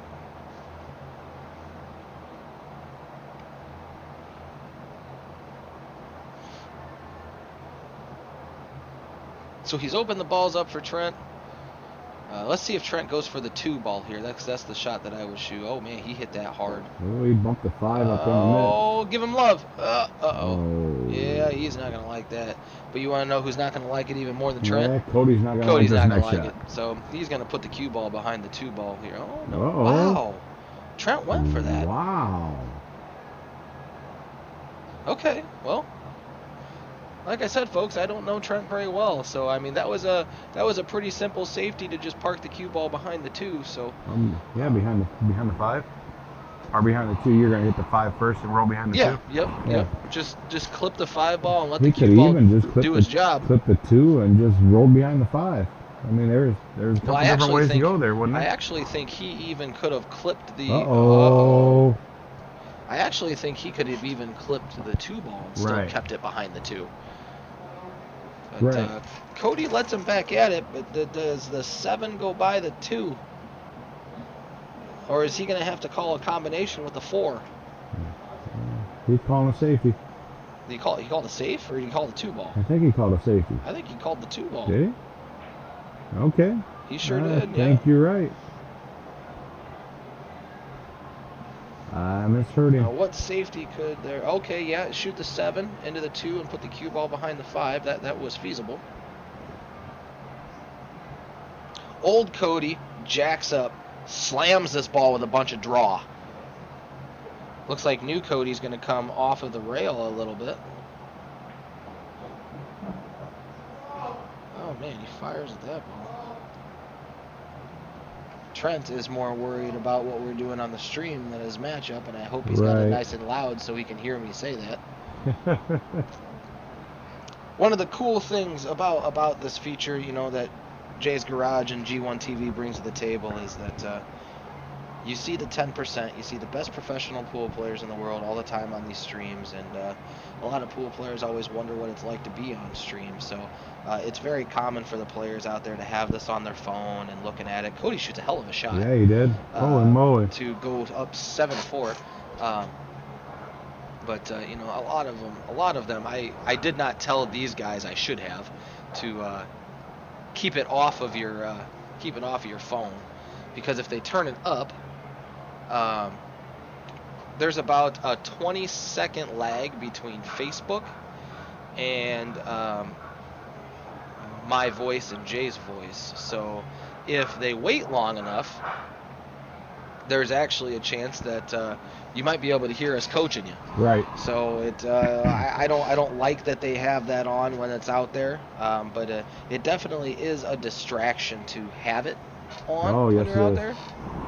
But I won't turn it on when I'm playing. Yeah, no, the matches that I've played, I won't turn it on my phone either. It's just a distraction because they're seeing what everybody's doing, everybody's watching, and that kind of stuff. And Cody's hammering G1 breaks. Yes, he is. Absolutely hammering. Dry break. Trent steps up to the table. Going into the break, the score was 4-4, but Trent has slowed down here. We're not entirely sure why.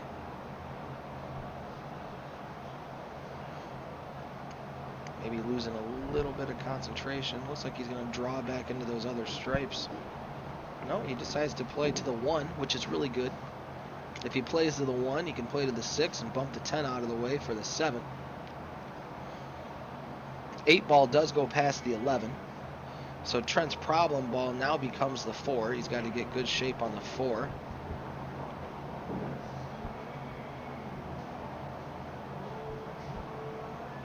If he can get down to the middle diamond on the bottom rail there, he can pocket the 4 and come out and shoot the 8 past the 11. So he's just got to get there. This is a shot where you just bump right into the 10. Yep.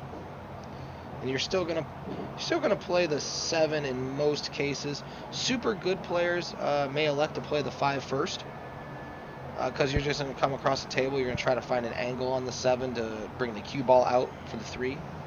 But other players, there's another shot here too. You can drag the cue ball back out to the middle of the table and play the 3 ball next. You could drag the cue ball all the way down table and play the 4 ball next. Oh. Yeah, Trent put himself in a jam. Can't see the 4.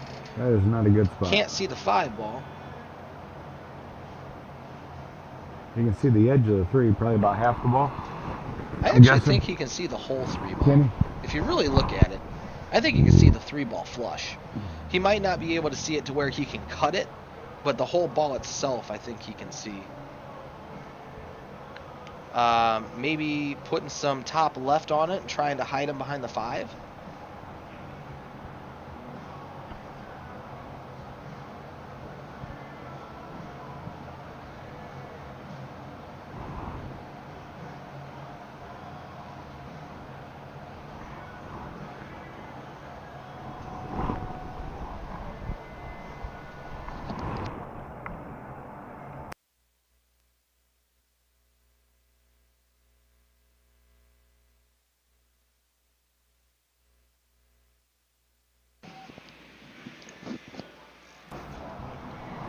So Cody's got an opportunity. All the balls are open for Cody. The 14 goes in the side. He probably should move from the 10 to the 14 now to completely eliminate it.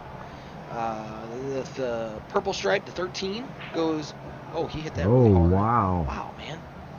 Why did he hit that so hard? I have no idea. I don't... I mean, the 14 doesn't go by the... The doesn't 5 go ball, by the no. 5, and I know...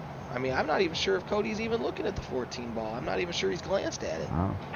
And it's sitting right by his head. He hits it hard. Hits it hard again. Wonder Well, why he's hitting everything so hard. He's got to roll up for the 13 now.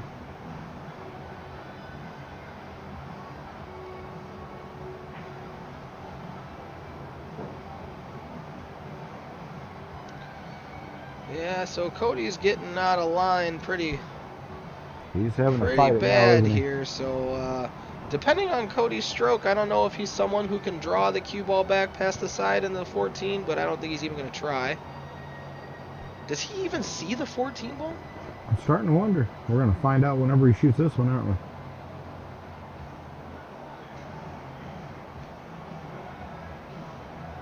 Oh my No, gosh, he he doesn't doesn't. see the 14 ball. He doesn't see it. Trent's over there scratching his head. Yeah, he is. He doesn't see the 14 ball. No, he doesn't.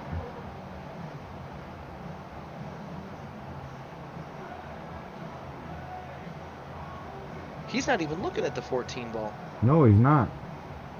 It's like he completely forgot You know what? I think he sees it now. Now he sees it. He sees it now. Yep. He just saw it. Oh boy.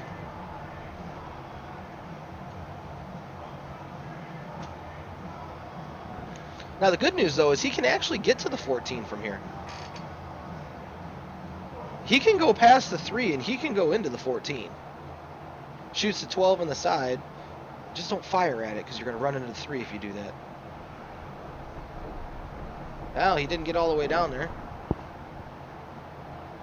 I really don't think he saw the 14. I don't the think whole he time, did. until the last minute.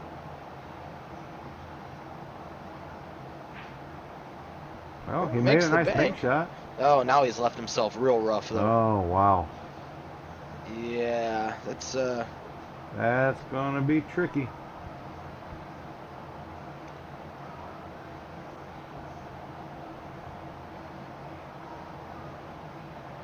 Yeah, you're looking right in that corner pocket. I'm Cody. with Cody on that one. Yep, I think that's definitely a scratch shot. Yes. I'm petrified to shoot it if I'm up there, that's for sure.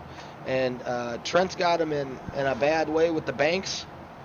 The only thing, if you're going to go offensive, I think you got to try and kick the ball on the top side, and hope the cue ball hits the 3 ball and doesn't go into the side pocket if you make it. Right.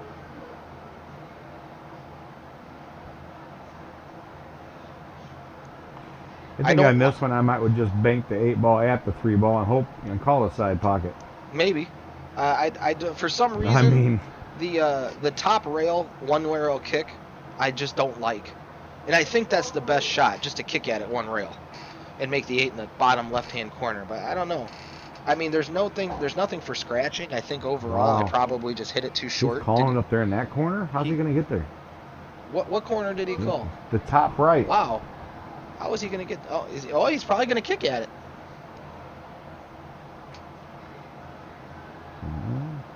You betcha. He sure is. He's going to kick at that ball. And he makes it in the side. No, and scratches in the side off the 3.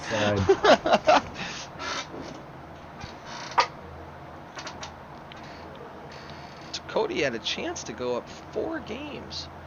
Yes, he Trent, did. But he lets him back in. Oh, no. The score's 6. I changed it while you were out there. What? The score's 6-4.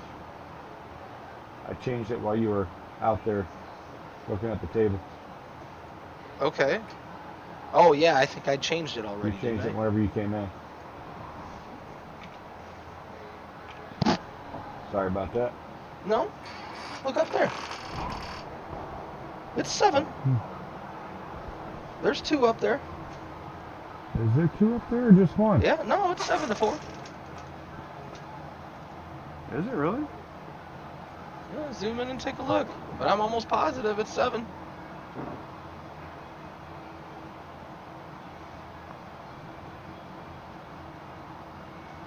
Yep. Yep, it's 7. 7-4, so now it's going to be 7-5. Wow. Oh, he rattled it. Oh, no, he didn't. So Cody is up 7. 7-5. And Trent just gained his 5th rack.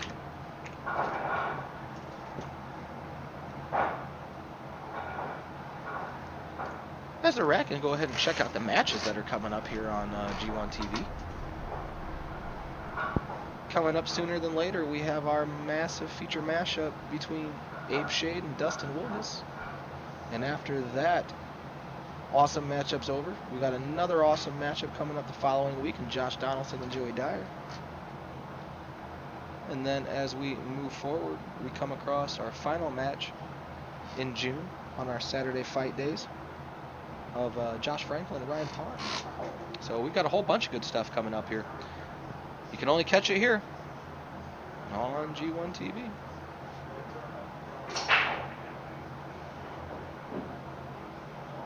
Trent smashes the rack. He smashed it hard that time. Kind of curious as to what The few times he's been breaking Trent's weren't that break hard. stick is, because he doesn't look like he is swinging very hard. Anybody friends with Trent here that can tell me what Trent's breaking with?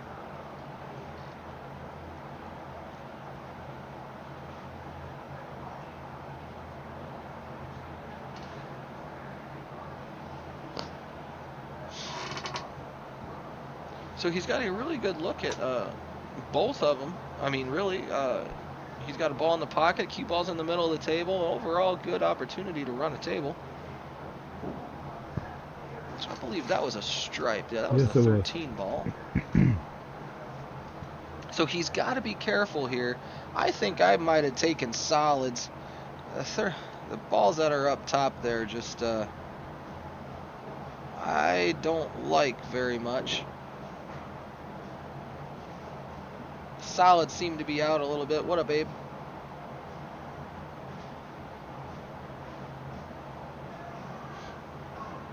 So he's going to come across the table, I would think. Whoa. Oh, a little man, more than Trent, that. what are you doing, man? You got to come all the way to the rail, man. Hit that extra hard. Come across the rail and then back out towards the middle of the table. If you hit it too soft, you wind up where you are. Looks like he's trying to masse a combination. Tie up the 8. Either or. Yeah. Not a bad spot. The only thing that sucks about that is now the inevitable run out has turned into a potential safety game. Right.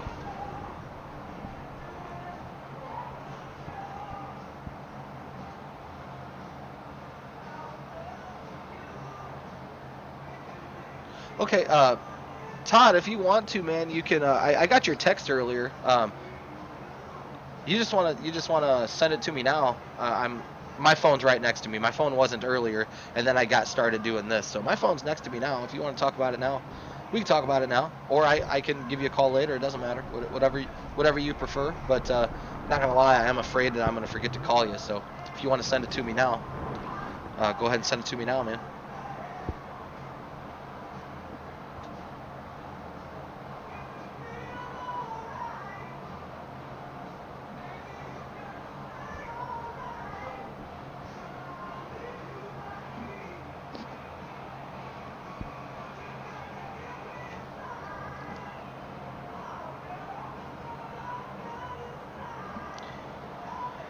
Cody really taking his time thinking about this one, as I would as well. Well, he's jumping, huh? I'll tell you what, I think that was the wrong shot. But couldn't he see the 3? I think he could have.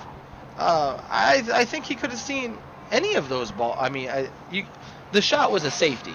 Right. He was trying to make a ball, but the shot was a safety. But I do got to give him props. He asked me a year ago or so to teach him how to jump. Huh. And it wasn't. I don't think it was me that taught him how to jump. I think it was Tommy. But he couldn't quite grasp the idea. And I mean, you all know a lot of us. Jumping the ball is fairly easy for a player when you start to get into the 6th realm and thing like that, like APA skill level wise, the 6th realm.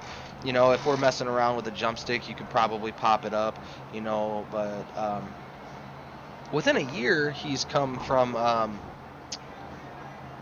looking at it, you know, kind of like a oh crap kind of thing, to a go-to kind of thing. So, I mean, the comfort zone that he has, that's a way to bring it around, but he's not going to like it.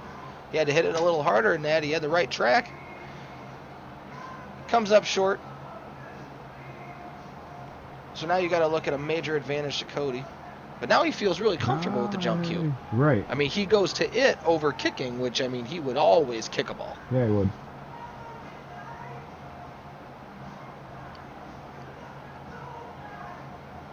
So I see him kind of mouth something to Cody, so I would imagine he called a safety.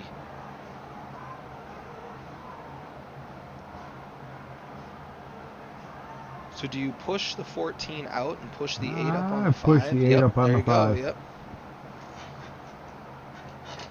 I couldn't tell at this angle how much room he had to really push the 14 out or not.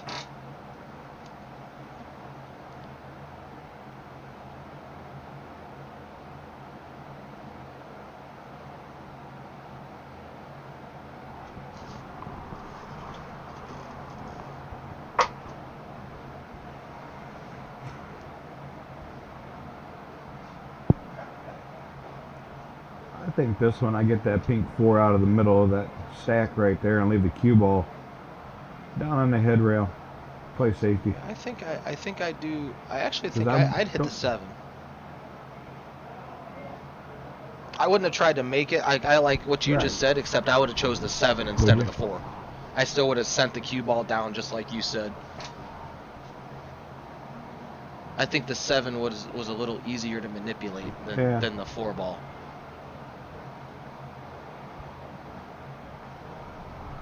But definitely a shot for a safety.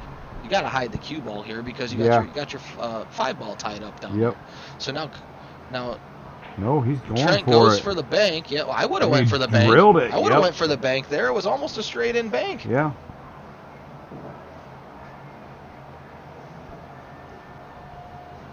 Didn't I get no mean, love off that and- rail, did he? And if you make it, I think. Oh, he's banking the 8 back. Did he call the bank? Yep, I would cut that ball. all day long.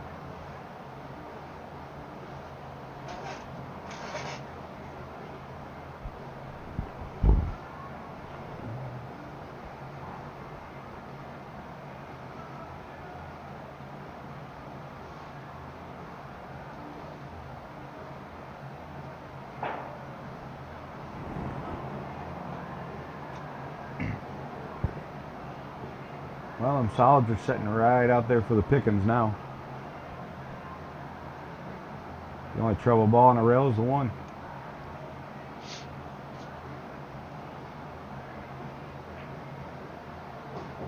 Oh, now he pushed Now the his 7. 7. Okay. Yeah. Nah, he's making trouble He balls. shouldn't have clipped that ball. That was the thing about Cody, though. Cody's mindset. He don't have a problem shooting a ball on a rail. Right. He doesn't get. I don't think he gets really nervous about things like that. Now, I would play safe here. He's in a weird spot where the cue ball is going to go weird. I think I'm shooting the 6 ball. Are you shooting a And- 6 or are you shooting a 3? I don't think I can see a lot of the 3. I think I'm Okay. shooting the 6 to make sure that I can get the cue ball behind the 2. Right? So that's a ballsy shot, and that's what happens when you get ballsy.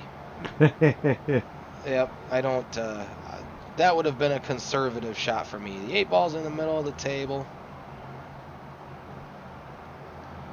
So now what I'm going to do, and I'm going to pray, I feel like the 7 ball is going to come around 3 rails and actually clip the 8, so I hope it wouldn't. Right. But I would shoot the 7 ball with a bunch of high, send the 7 ball away from the rails, down table, and try to put the cue ball up on the middle diamond. Right. He's going to kick at the 1. Yeah, you see, it's not productive. He's got to hit that so sporty to see the 3 ball, because you don't really want to shoot the 6 at that angle. And then if you miss, you do this. Uh-oh. Yeah, it's just not a productive shot.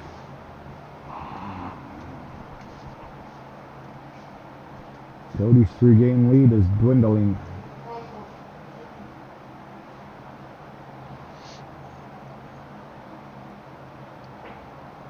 So Trent cuts it to 1 game. Cody was up 7-4. Now the score is 7-6. And Cody was in both those games. Cody Yeah, he should have was. won both of those games. So.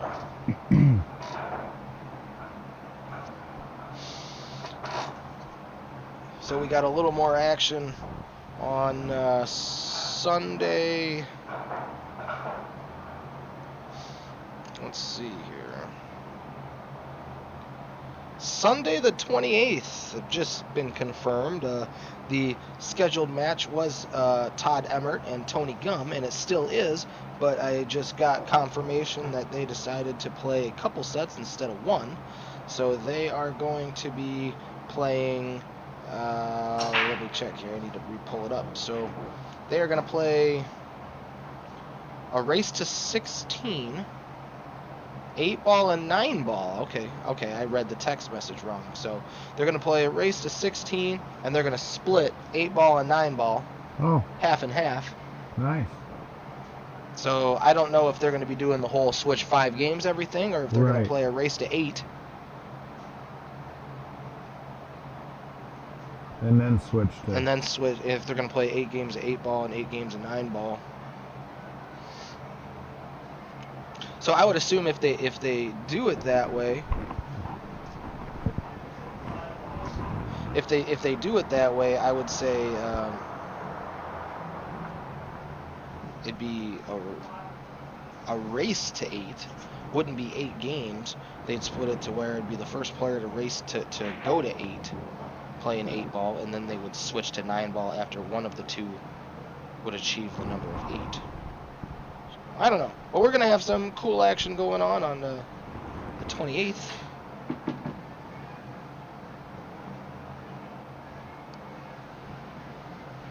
Well, I mean, Greg, you kind of hit that right on the head, actually. Yes, you did. We have to get a different prong for the mic that Jay's using. So currently the mic is inexposed, and he is actually talking through his speakers of his headset. Yes, I am. It's Because pretty weird. we have a bad prong. We have the wrong prong in here, so that's on the list of things to buy. But I think well, we have a 3-prong. And Yeah, the okay, so headsets that are 4 prongs. how I explained it is right. So they're going to play a race to 8 and 8 ball, and then after one of the players reaches 8, they're going to switch and they're going to play 9 ball the rest of the matchup. So now that's pretty interesting because if you race to 8. Yeah. Oh, It should be yeah, 7 you're to right, 6. guys. I'm sorry. Good catch, Kevin. Yeah, I don't know why I did that. The score is 7 to 6. Yes, you're correct. And I knew that.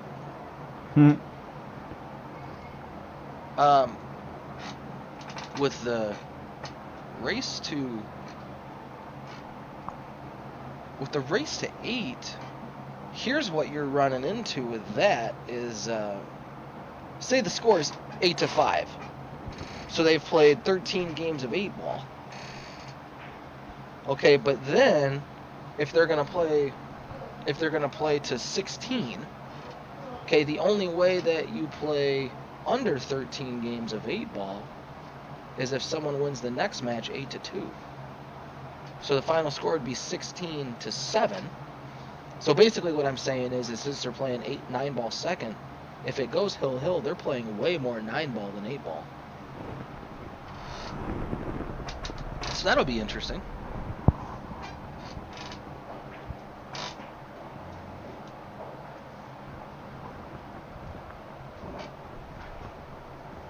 Almost kind of like a Masters set, Right. of APA Masters set of a match.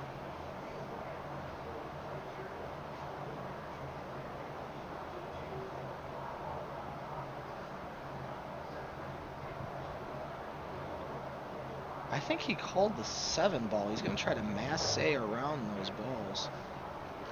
3-0, 1-7. Jay, take over. I'll be right back. Gives Cody ball in hand. Let's start off with a 12 ball in the bottom right-hand corner pocket. Oh, yeah. Is he going to drop back or is he going to follow up and try to play a combo? He's going to follow up. Uh-oh. He rattled that one. That's what I thought. Holy Where I was smokes. going with that was like, if you say someone wins 8 to 5, so there's 13 games. Well, at least he missed good. I don't think Trent can see the 7. He's going to have to kick at it. Oh, it's just 16 total games. Okay, so you're saying 2 sets. Oh.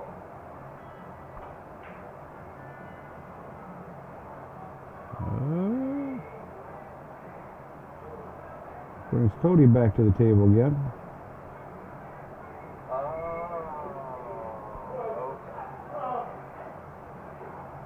Okay, yeah, I got you. So you're going to play 8 games. Okay, I got you. So he's going to take the 11 and the bottom side. See if he comes back. Uh-oh. Your wording has me all kinds of confused. All right, buddy. Sounds good. All right, see ya.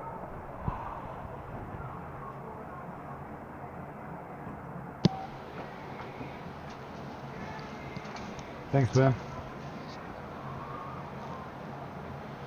All right, sorry about that. Todd called me to get that all squared up. So they are only playing 8 games of 8 ball and 8 games of 9 ball.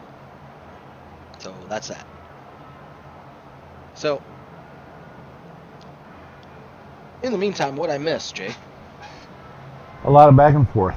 Back and forth, huh? Okay. So who's what? Okay, so Cody Cody must be stripes. stripes. Okay. Ah, Cody plays a pretty tight up safe.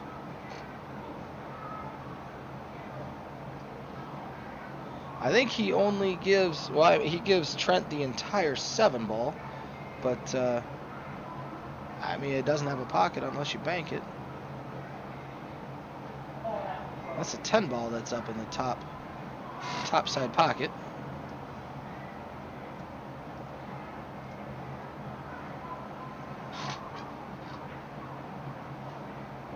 Oh, don't scratch. No, don't That's do that no again. good. No. That's no good.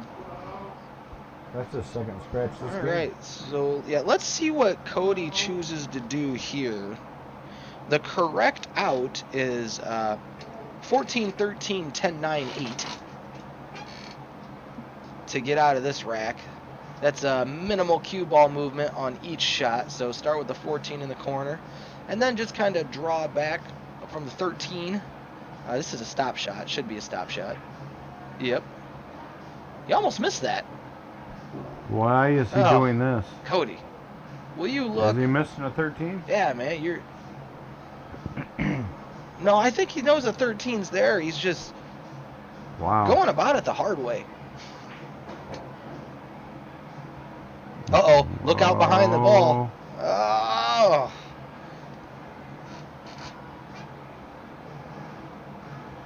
He made it really hard on himself now. At this point, I'd shoot the 9 ball. Yeah, I mean, you might as well. Cue ball comes across the table if you miss it. Yep.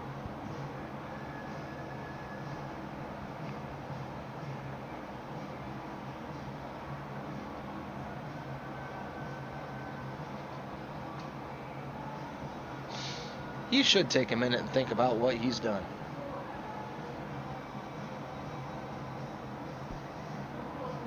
Yep, that's a smart call, Cody. Well, and especially if he gets all the way over here, all he's got to do is come off the rail, and it'll go. Right. It'll go up near the side pocket. Let's just hope you don't put it in the side pocket.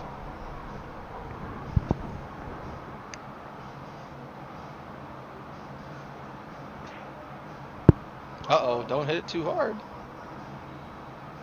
That's a... I think he leaked out a little bit. Well, I think he could hit it no matter what. Right. I don't like trying to make this ball. I think it can be made. If he comes off the rail with a bunch of right, I think he can spin it off the back of Cody's ball and actually make it in the corner pocket. But, Right. You know, where's the cue ball going? Cue ball's not going to really go anywhere that's favorable to make the 8. I guess the best ideal shot if he were to somehow put the cue ball right back where it was. He tried what you just said. Well, I think he just cut it. He didn't come off the rail first, did he? It hit the rail first. Did it?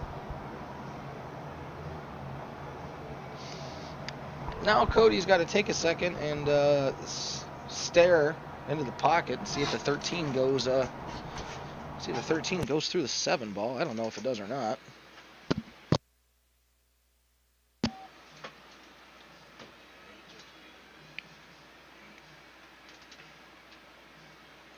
If the 13 goes by the 7, you got to shoot it first. Right.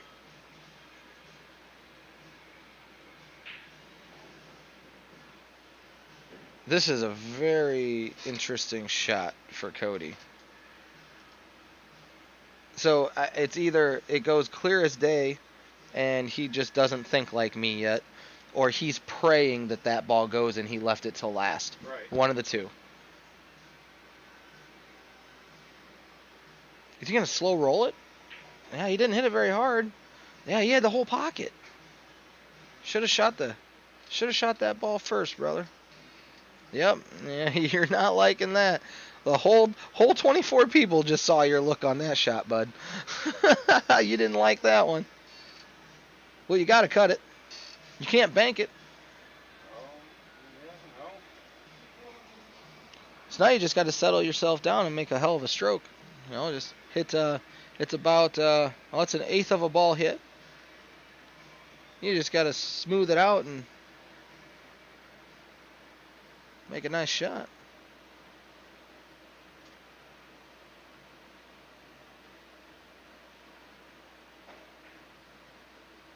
He overcut it. So close. Holy smoked. He overcut it. Now, is that ball on the outside? Oh, he can Tip make of the that. pocket? He can make it, yeah. Can make it? It is out there, but yeah, he could make that. And I mean, even more so, I mean, I think Trent's a good enough player to make the kick. So Right. I mean, I'm kind of, if I have to kick at it, I'm frustrated. I have to kick at it, but I'm not afraid to kick at it. Right. He's kicking it. I just roll my eyes and then I kick at it. And I make it. Oh, heads up here. He's trying to play 2 rails instead of 1. Yeah, he makes it. There you go. That was a good shot. Tie it up. Yep. It's 7-7. Cody was up 7-4, and Trent has come back and won the next 3 games.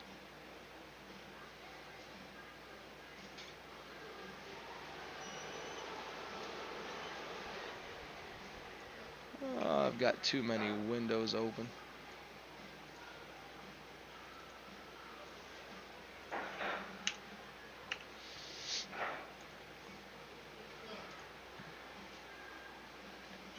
So we're going to take a break. So in the meantime, as they take a break, we can give a shout out to get what? Say what? I can. Oh, I got you. Okay. We're going to give a shout out to Baxter's Locksmithing and Security Solutions. They're your one-stop security shop, 24-hour service for anything locksmithing and security. They're stationed right here in Pontiac, and they will go from video surveillance stuff and all the way to making keys for you. You know, they'll open cars, houses, safes, you know, whatever you need them for. So Caleb's been a great guy. He has installed the camera that we're using today, so the camera is pretty strong quality.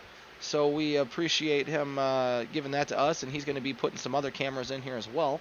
So if you have anything locksmithing or security related, give Caleb a call at 815-822-5653. Also have to give a shout out to Jeremy Marson of Marson's Home Improvements. He has helped improve the garage so you can see what you see before you. Jeremy's a good guy. He's a strong carpenter, takes pride in his work, and he's affordable. So go ahead and give Jeremy a call if you need any issues repaired in your home, in your garage, anywhere at 815-822-7573. We also have Chris Wilder that we have to give a shout out to. Chris took the time to recover our table just recently, so we always appreciate what he does for us. If you need anything pool table related, Chris moves pool tables, he sets up pool tables, he fixes pool tables, he recovers pool tables, you name it, he probably does it. So if you need anything with that, give Chris a call at 309-261-2256. Also have to give a shout out to Jim Ettinger of Ettinger's Custom Cues.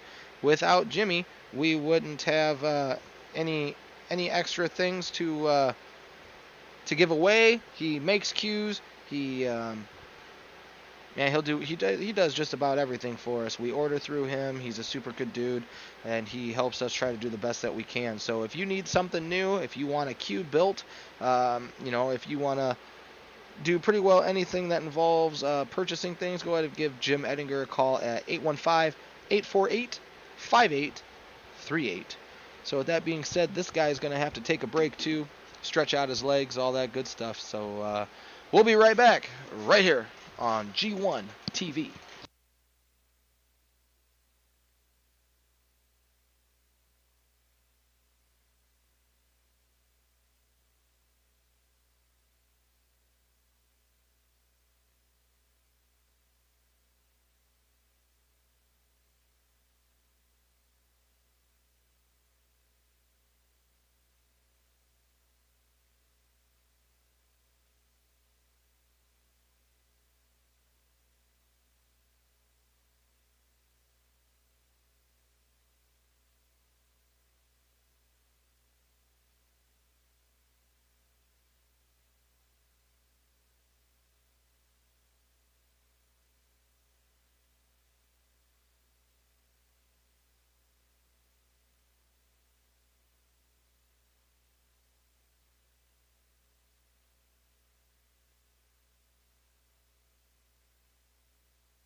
All right, we're back. We're going to get going here. Score 7-7 in a race to 10.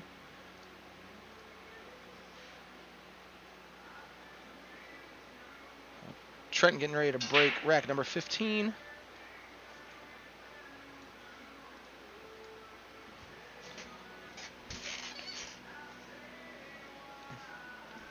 So looks to be dry, which allows Cody up to the table. And Cody was up 7-4 before the break, and now has allowed Trent to re-enter the matchup at 7-7. So it's a race to 3. It's 5:05. I was looking at a projected ending between 5:30 and 6 o'clock. So let's see how close I can potentially be to that. So there's still a potential of 5 games left in the match. So we'll see where it goes. Again, thanks everybody for joining us. If you like what you see, help us out. Click the like button so I know you were here. And then what I need you to do after that, I need you to take the extra 5 seconds and go 2 buttons over to where it says share and let somebody see it on your page. That means the world to us. That's what helps us grow and develop into, hopefully, a super strong streaming program to where people are going to want to watch it. We get 2 million views and things like that. Kind of like the APA, but way better. So, no offense to any APA players. Don't jump down my throat. I'm just saying. That's all.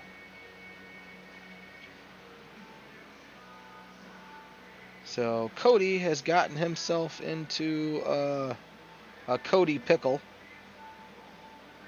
Cody has improved 15 to 20 times probably within the last year. I've never really sat down in the last year and just watched Cody play. Cody has improved a lot. But what we're running into in his match with Trent is he is shooting some nice shots, just like the one in the corner pocket. But it's almost as if he's just not fully thinking about the out. He's only about 85% there. He's not quite fully letting it all get into his head and really plan what he wants to do. So that's what has allowed Trent to come back in, and Trent's doing the same thing. So let's see what he does here. This is interesting. I wonder why he did that. That's part of that 15% that I'm talking about, folks. Just the unplanned, let's just make a ball and deal with it later type of mentality that we're seeing in the matchup. So that would be something that I feel that both players would need to kind of better themselves on. The idea of trying to think all the way through the rack and not give up when you don't know what to do. I always tell the people that I teach, talk a lot about percentages. Shoot the shot that has the highest percentage. There's sometimes where you even shoot the shot that has the lowest percentage because you don't know. Maybe you don't know where the cue ball is going to go or something like that. So sometimes the right shot isn't always the easiest shot.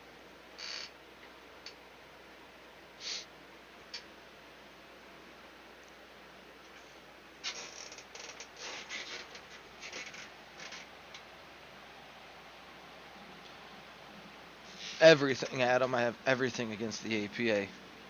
I only played in it for like 6 years, so anything pool related is good with me. But if you really want to get me on the APA, I could have one hell of a conversation about the APA. But I choose to try to keep my comments to myself. I know I am friends with people who run the APA and all that stuff. So Trent going after the 7, which opens the 3. Uh-oh. But the 15 come back in and parked him.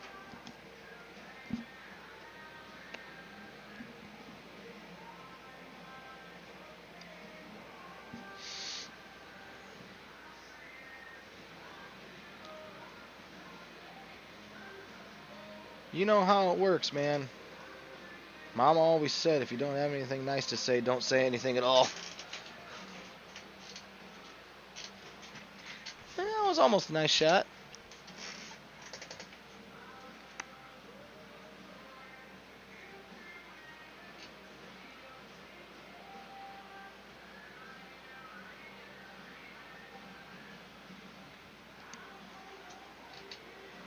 So Cody's looking to start off. He's trying to see if the 15 ball is gonna, if he can get the cue ball past the 5 to make the 15 ball. Looks like he's kind of in a spot, and he's asked for Trent's jump cue.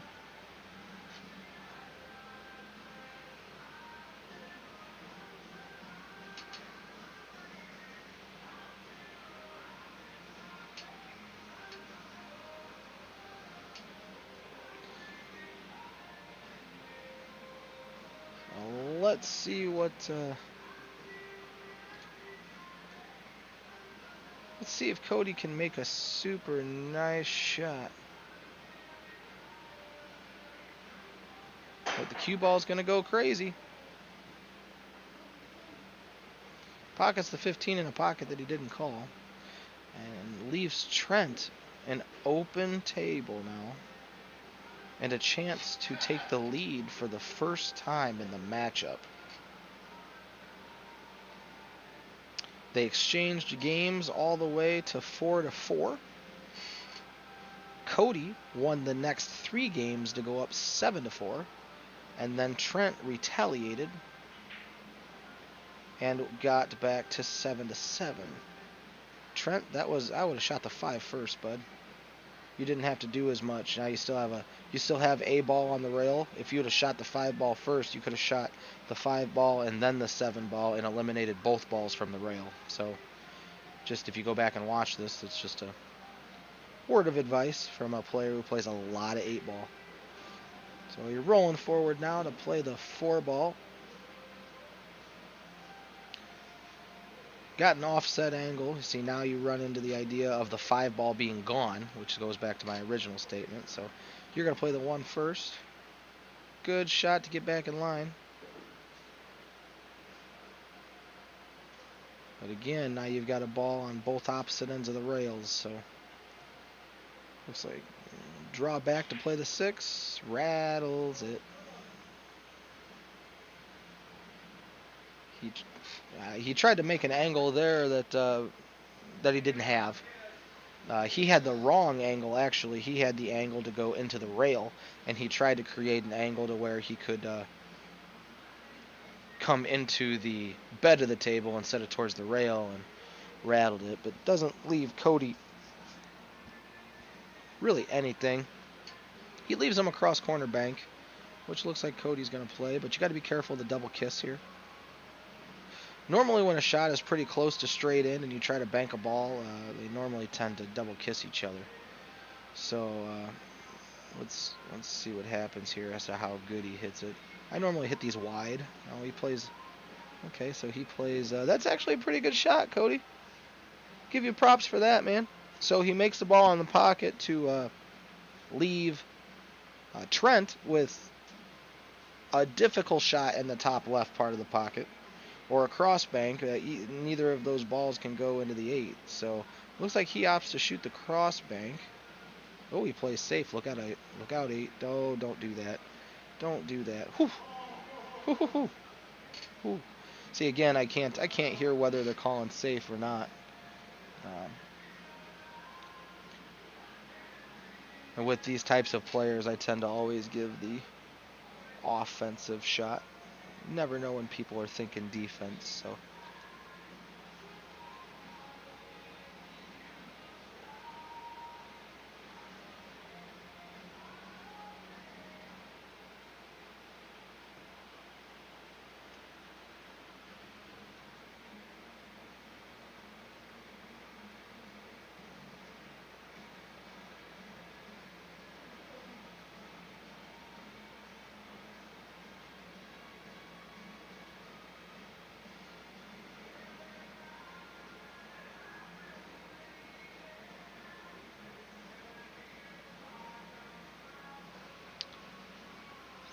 Looks like Cody is looking to kick at the 12.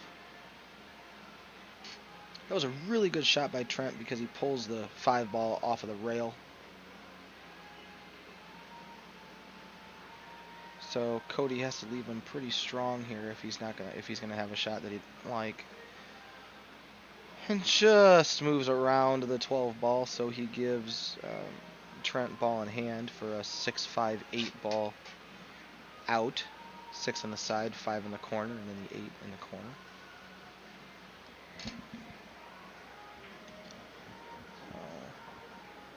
Two stop shots and a forward roll with a little bit of a rail first, in my opinion. Or you could go to the other side. I wouldn't shoot straight at it. I don't like firing at it and stopping it, because if I hit it bad, I follow it in. So I like to use the rails when the 8 balls are in the jaw, just to make sure that I don't make a boo-boo. So it's kind of what he did too, angled it a little bit. So Trent takes the matchup for the first time all match, as he finally is able to go up on Cody 8-7.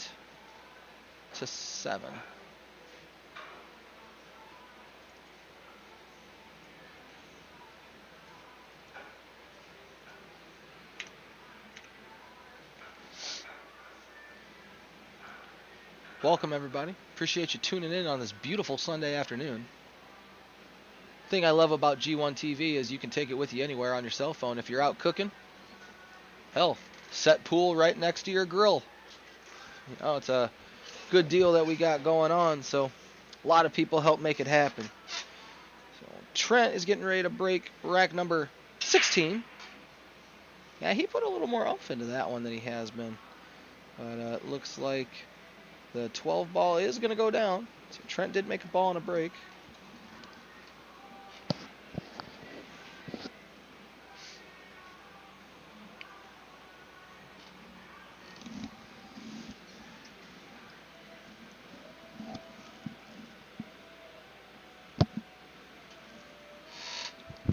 So Trent's looking around the table. He's trying to figure out what he wants to do. That is, let's see, we're looking up top in the top left. That is your 13 ball, purple stripe.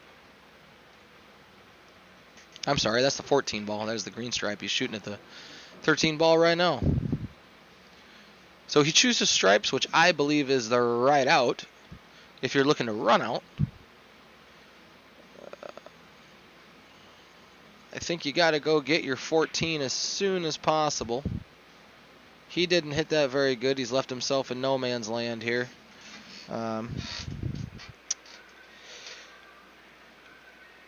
see. I would have hit that a little softer. I would have run the cue ball between the 8 and the 1 to go after the 14 pretty well as soon as possible. He just called a 3-ball combination, the 11-1-14. And the problem that I have with this is because Trent's going to send the 11 ball into the solids if he's not careful. Yeah, you see, it causes tie-ups and things of that nature.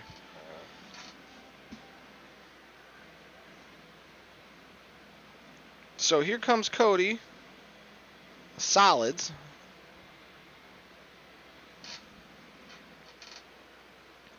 He calls the 1 in the corner.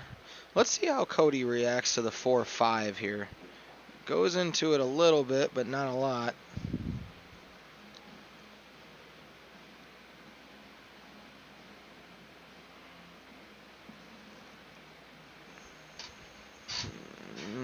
So he has to leave the 4 ball alone right now. Got to be really careful of hitting it. But the 14 doesn't really go anywhere. So that forces Trent to do something with it.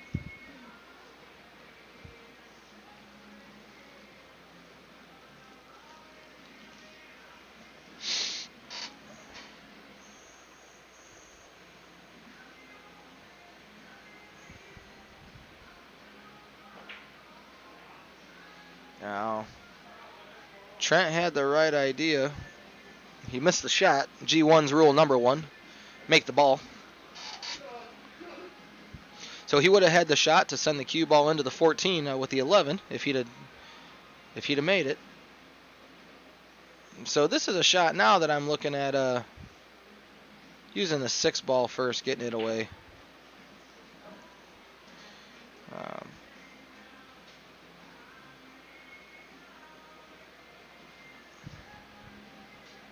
If he would have stayed on the top side of that ball, he could have played a safety and gone after the 5 and left him a little rough. Yeah, here you see Cody again leaving the breakouts until the last part of the rack, and that has crushed him. if Cody wouldn't have done that, I actually think, now, I mean, don't get me wrong, Trent and Cody have exchanged games by giving the games back and forth, but I actually think Cody may have defeated Trent already if Cody wouldn't leave the breakouts until the last part of the game. If he tries to find a way to get him out early, oh man, he buries himself again. Yeah, it's just no good. Cody's got to work better as in including the breakouts in the rack and not until the end of the rack.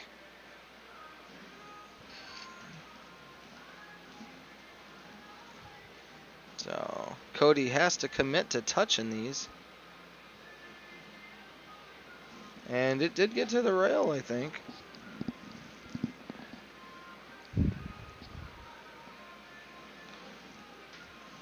So it's a good shot for multiple reasons. Trent has to shoot the balls away from the 14, but there's a safety here. I think I'd probably play the 10. Oh man, all you got to do is play the 10 and leave the cue ball behind the 11 that he just fired. That way, there's still an 11 ball to break out the 14. Hey, my music. So Trent tries to break that out and goes all the way around. I'm going to skip that for those guys. Oh, man, it looks like I got a... Do I have a special guest commentator? No, he's just going to come in and sit with me. I just come keep company. All right. So he's going to try the 3-rail breakout if he shoots offense. Now he's looking at forcing Cody to break the 14 out on his own. You know, it's funny that you're in here because I was just talking about you to these guys. When? Literally about 2 minutes ago. One of the problems that I've seen Cody have the entire matchup is he's breaking Fritzy's rule number 1 of pool. Don't get your balls broke out early. That's what he's doing, right? Yeah, he's not breaking out his balls early. That's what I heard that. I heard you say something about that earlier. Oh yeah, and he's done that. I was just telling these guys. I think if he does it, I think he already beat Trent. I think he beats Trent 10-5. There's been a couple games I've seen where he hasn't done it yet. He's given some games away that I seen. Yeah, but Trent's done the same thing too. He's given away games too, but I think Cody's had more opportunities to win more games than Trent has right now, and Cody has given Trent more games than Trent has given Cody. I don't know what he's doing. It's like he looks at the breakout and he's like, "Man, I'll do it later." Cody seems at times he needs to learn how to play a little bit more safety. Sometimes in tighter situations. Have you watched his entire match though? He's played more safes this match than I think I've ever seen him. Two, I think. He's been moving the cue ball around a little bit. He shocked me a couple times with some of the safes that he shot. I'd call an offensive shot knowing Cody's not going to play safe, and then he plays the safety that I know he should play. So. He's got a habit at times. He just why he shoots so hard sometimes. Oh yeah, he's been doing that all matchup too. So he tried to make the 4 ball there. He tried to go in behind that and comes out smelling like a rose. For those of you who have watched the entire matchup, I've got my friend Fritz in the booth, who I was telling you earlier, one of the things that he taught me when I was younger and growing up that I firmly believe he's correct on is that you don't save the breakouts until last in a game of 8-ball. You have to include them into your game. I don't necessarily believe that maybe it's the first shot you should try to break something out on, but I would probably say within the first 3, if you haven't broken it out, you're in trouble. The first 3 balls or so. Right. You know, you just got to... You got to break them out and play a safety with it too. Yeah. Just get them out there, and that's one thing that Cody has yet to do, and he's going to do it to himself here again. He's going to shoot the... Oh, never mind. I thought the 5 ball was up on the rail. It's in the pocket, so he's all right. The colors of balls yet. Yeah, the pink ball's the 4 ball, and the 5 ball's now purple, and the pink stripe is the 12, and the purple one's the 13. Playing Jay down here the other day, and I shoot a ball, get shape on the 8, and I looks up, and I seen the stripe going around the 10 ball. Yep, 10 ball's the hardest one to find. I thought it was a 2. Yep. And I had myself Yep. worked on it to make it. Oh, Cody smokes it. Oh. Oh no. I agree with going down to the rail, But I would have put a little bit of outside spin on it to where it kind of carried more towards the side rail, or more towards the bottom portion of your screen than towards the pocket there. So Cody's going to have to shoot it in the side now.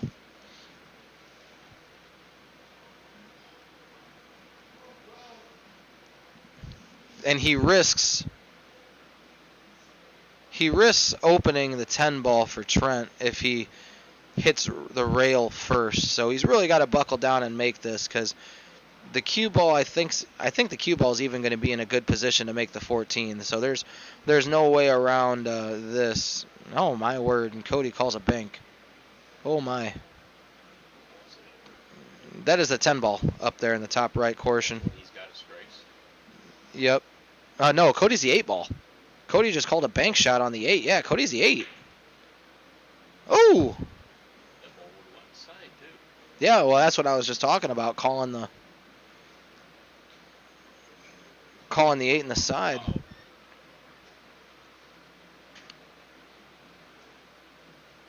So Trent has this opportunity. Cody has been stuck at 7 since before the break. Nice shot.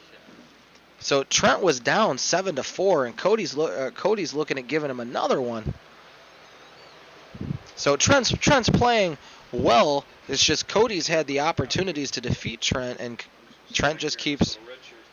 Oh my. Uh-oh. That's got to be frustrating. Oh, yeah. Hopefully I didn't Oh boy. bother. Oh no, I don't think so. You got another match going on tonight? No. I'm going to cook dinner and relax after this.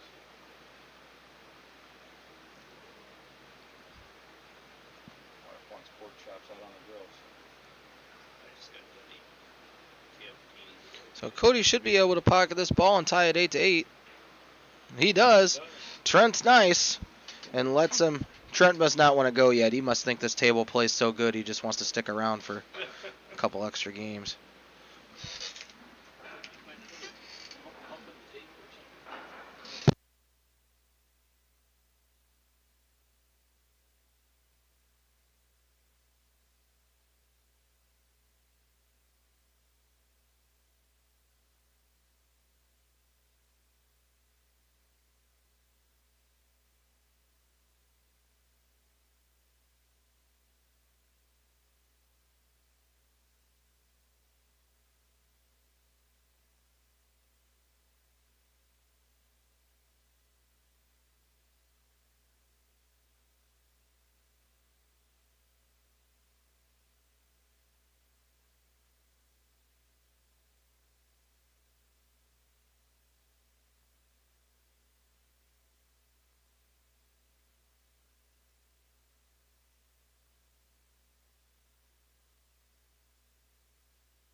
So Trent starts, looks like he likes stripes. I'm going to reopen my big window here. There we go.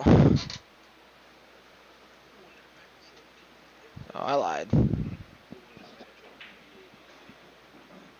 All right, so stripes isn't a bad out as long as he can get to the 15. If he gets to the 15 in the top right-hand portion of your screen, which he could right now, you could also just slow roll the 12 ball here. Oh yeah, he tried to go for it and he didn't hit it very well. If you slow roll the 12, you can actually just come off the rail shooting the 10 with some right-hand spin and come back out to the bottom part of your screen to where you could have shot the 15. Now let's see, does that... I think the 15 still goes. I think the 15 has a half a pocket. But he's going to try to follow it in with a 4. He tried to follow it in.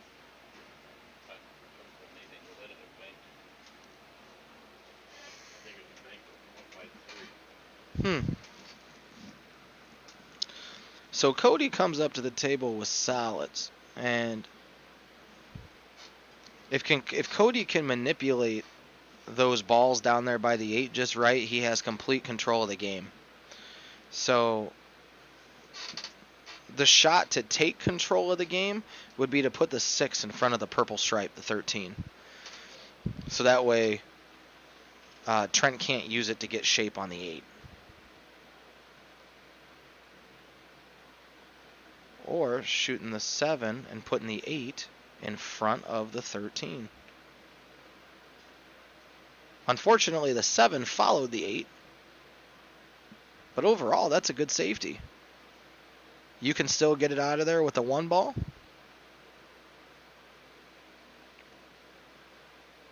Cody took control. So now we got to see if Trent is going to go to eliminating balls, because the more balls Trent eliminates, the less chance he has to win the game.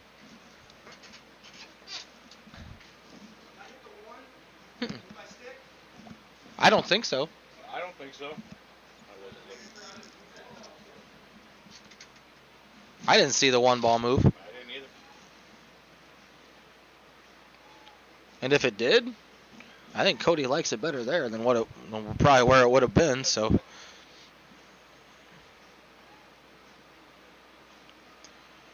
Trent looks to play this ball on the side and try to stay on the short side of the 11 to go into that breakout up there, and comes up short.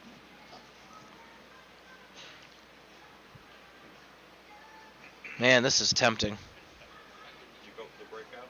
Oh, it's tempting. But the 2 and the 6, I mean, it's a combination. I don't know. I think Cody's right. I don't think I do. Yeah, I don't think I do. I don't fire at that 1,000 miles an hour either, though. I can't tell about the ankles. Were they big 3-way in there? So this is where I would shoot the 6. Cody's called the 5 in the side. I'd shoot the 6 in the side to eliminate the combination. Oh, Cody, you just helped the man out a little bit. It hurt. Actually, I would call that a trap, really. Really? How's he going to break out the 8? Drop back into it. He can't hit that. Without fouling? That's a hell of a shot to get your cue stick out of there. We're going to find out. Oh, Yeah, he fouled. foul. Didn't get to a rail. No. So Cody actually has a much better chance now. He needs to eliminate the 6 ball. Yes.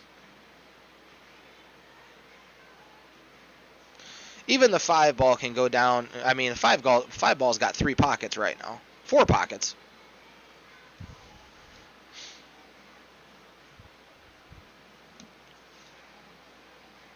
It's not bad to go after the 2 either. One of those 2 balls has to go. Yeah, I agree.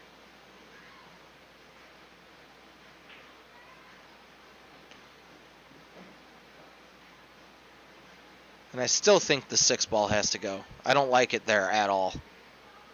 I don't like where the 5 ball's at, but if you shoot the 5 first, I don't like where the 6 ball is. Now you got to go for the break. Well, the straight in's not bad, though, because he's got to shoot it into the 7. So the cue ball's going to go off the rail. Yeah. So he's straight in here, but he's got to cut it this way. So the cue ball's going to come off the rail. He's got a shot to get back over here for the 5 ball. I'd be able to see how to. I would love a touch screen, Jay. Just this is where he's got to do. Just boom, boom. And then he's got here and. Oh, you can't hear me. You're deaf, Cody. Wow. Jeez Louise, man. All he had to do was take the one off the side. Yeah, I don't know what he's doing. And the worst part is, if he were to sit back with me and watch this, he'd be throwing his hands up in the air because he knows to do that kind of stuff. Oh, no way. Okay. I was going to say, if he gets that breakout doing all that, that's crazy. You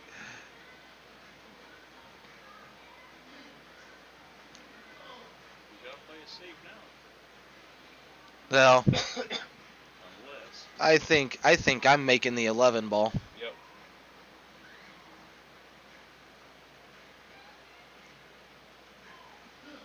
I can't tell where everything is in that little cluster, but Yeah. He's just gonna push the 11 down the table. And I don't know if I would make the 11, or I don't know if I would have done what that did, because if you make the 11, you allow him to shoot this and move the cue ball down here to the left side. I think I would have made it forcing him to do this. Right. Because he still has an out ball right now. He's just going to make the 7, I think, and try to keep the cue ball up on the... Oh, shit. Uh-oh. Oh, sorry, guys. I just bleeped something. My bad. He just gave Cody about half the pocket. That ball goes. Oh, yeah, it goes. And if it doesn't go, it sits on the other side of the 12. Right. Definitely got to go for this one. Wouldn't even have tried to make that ball. I'd put his cue ball back over here and force him into the side. That's what I would have done. Yeah, I would have moved that down there. It's a sharp cut, but what I would do just to make sure that it goes, I'd snap it with inside English.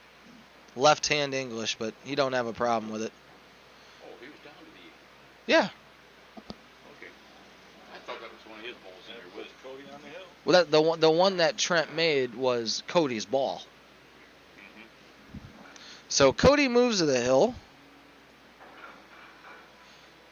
This is actually, I'm really happy that these guys got together, because it is a fairly close matchup. They play very well together. So we've hit the 5:30 mark. Like I've said, it's most games we're going to see now is 2. So I said hopefully between 5:30 and 6, so we give everybody a chance to still get together with family on this beautiful Sunday afternoon. It's beautiful outside, yep. Appreciate everybody sticking with us and watching this matchup. There's a lot of knowledge that's going on over the microphone, and there's a lot of interesting pool playing being going on a table, so looks like we're getting ready to do rack number 18. Cody leading Trent 9-8. Makes the ball on a break. A lot of congestion in the middle of the table.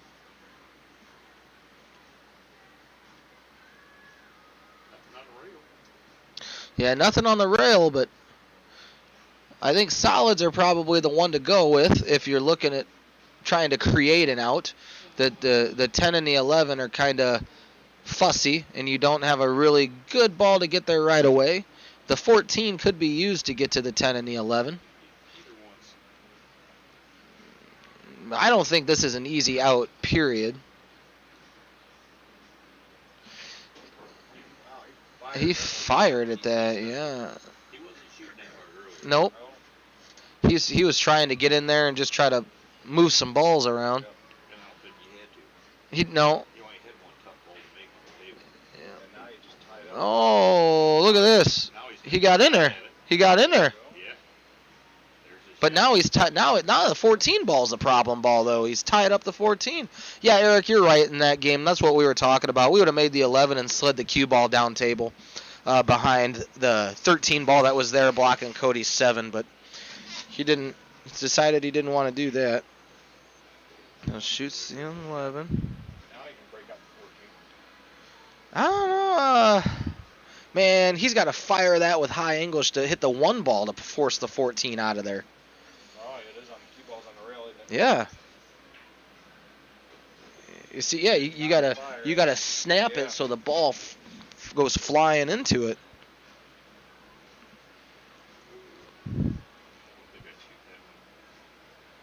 I don't know if the 14 will be 14 there. The 14's the one that's by the cue ball. If Cody can get over here, the 14 goes in the top right. Right. How's he going to get there? I have no idea how he's gonna get there. He looks like he's trying to come around the rails almost. Yeah, he was. Ring around the rosy. Now he opened the 14 up and tied up the 8. Yeah, if I'm Trent here, I'm in defensive mode. It's easier to, when you watch the better players, Yeah. it's easier to figure out What they're gonna do. what they're going to do with the ball in 4 minutes. So Trent went for a ball and wound up tying up a couple of his own. Good news for Trent is I think the 7-2 is actually a straight in combination. Huh? Yeah. How'd I figure that out? Cody is making the ill decision to make the combination Surprised it didn't break the jump cue out. because the 14 is going to go towards the rail and the cue ball is going to go towards the 3. Damn near pretty nice shot. And the only shot he leaves, Trent really, I feel, is that straight in combination that Trent accidentally lined up. Yeah, that's looks like it's wired.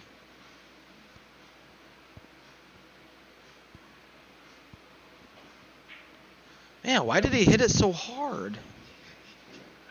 I've been trying to figure that out sitting at home. Moves the 7 over into the pocket,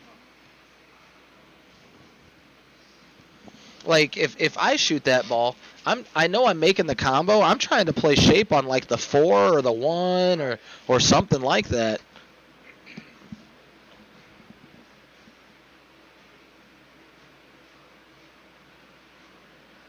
Thinking about another combo? I would be playing safe behind the 8 ball right now. Either that or take that 4 ball inside. I think for how they've been playing, I think I think committing to the out's a bad decision because they have both been giving each other games back, and Cody's on the hill. Trent can't afford to give Cody another game.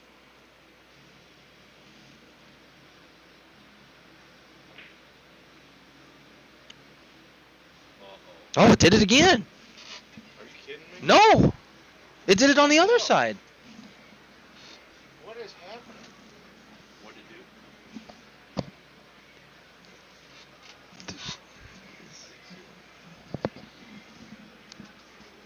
We have no idea what is going on the felt right now. Me and your screen? Oh no, it's not in the screen. No way. I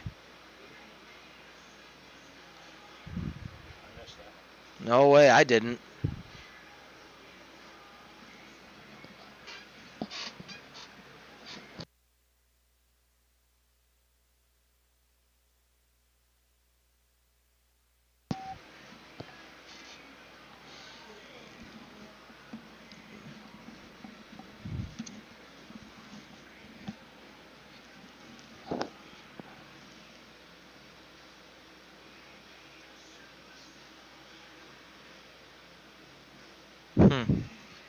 So Cody's got himself into a pickle now.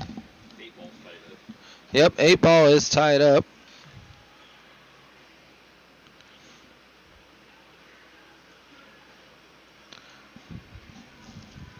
He's got to be really careful here because if he tries to make this 8, if he tries to make the 14 ball, he's in a buttload of trouble. That 14 ball has to stay on the table. Try to keep the 14 on the middle of the table.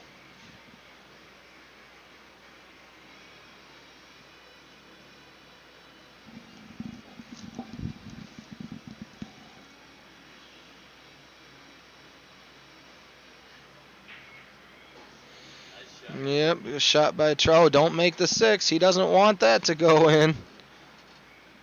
He's not out of the water yet. He's got to make a nice shot to get to the 3. Or as he's looking at it, he says, I'm just going to bank the 3.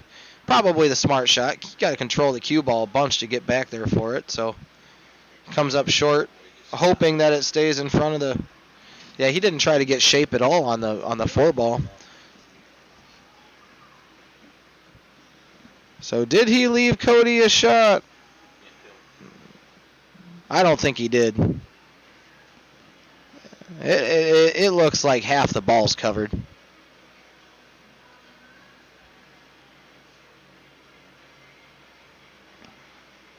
We're going to find out. He must be able to see it.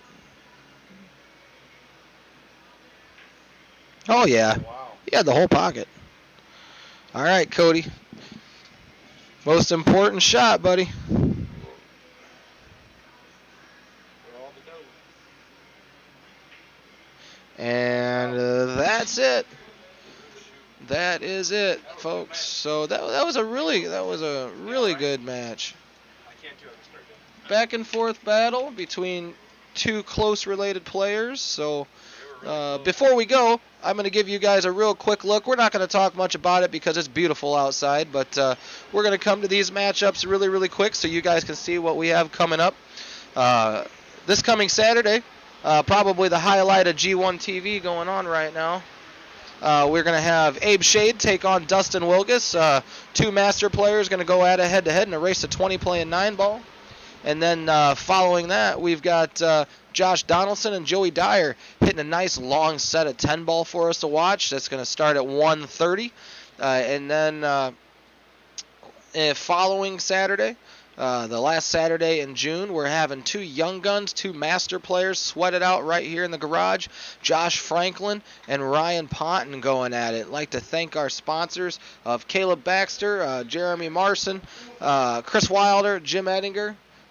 We appreciate what y'all did for us, and we're going to get going here pretty quick. Not too much to say or too much left to see here, so we appreciate you watching here. The final score of this matchup, again, was Cody Corrigan 10, Trent Bree 8, and we'll see you hopefully tomorrow night for a matchup between Brian Jason and Tony Simpson as they're going to play a race in 10-ball. I can't remember what they decided to race to, but that's going to be what's going on G1 TV tomorrow night. So with that being said, I am Eric Noretto, and I appreciate you joining us today, and I hope you all have a fantastic Sunday evening, and we'll see you tomorrow. Start time of that match, I believe, is 6 o'clock, only on G1 TV.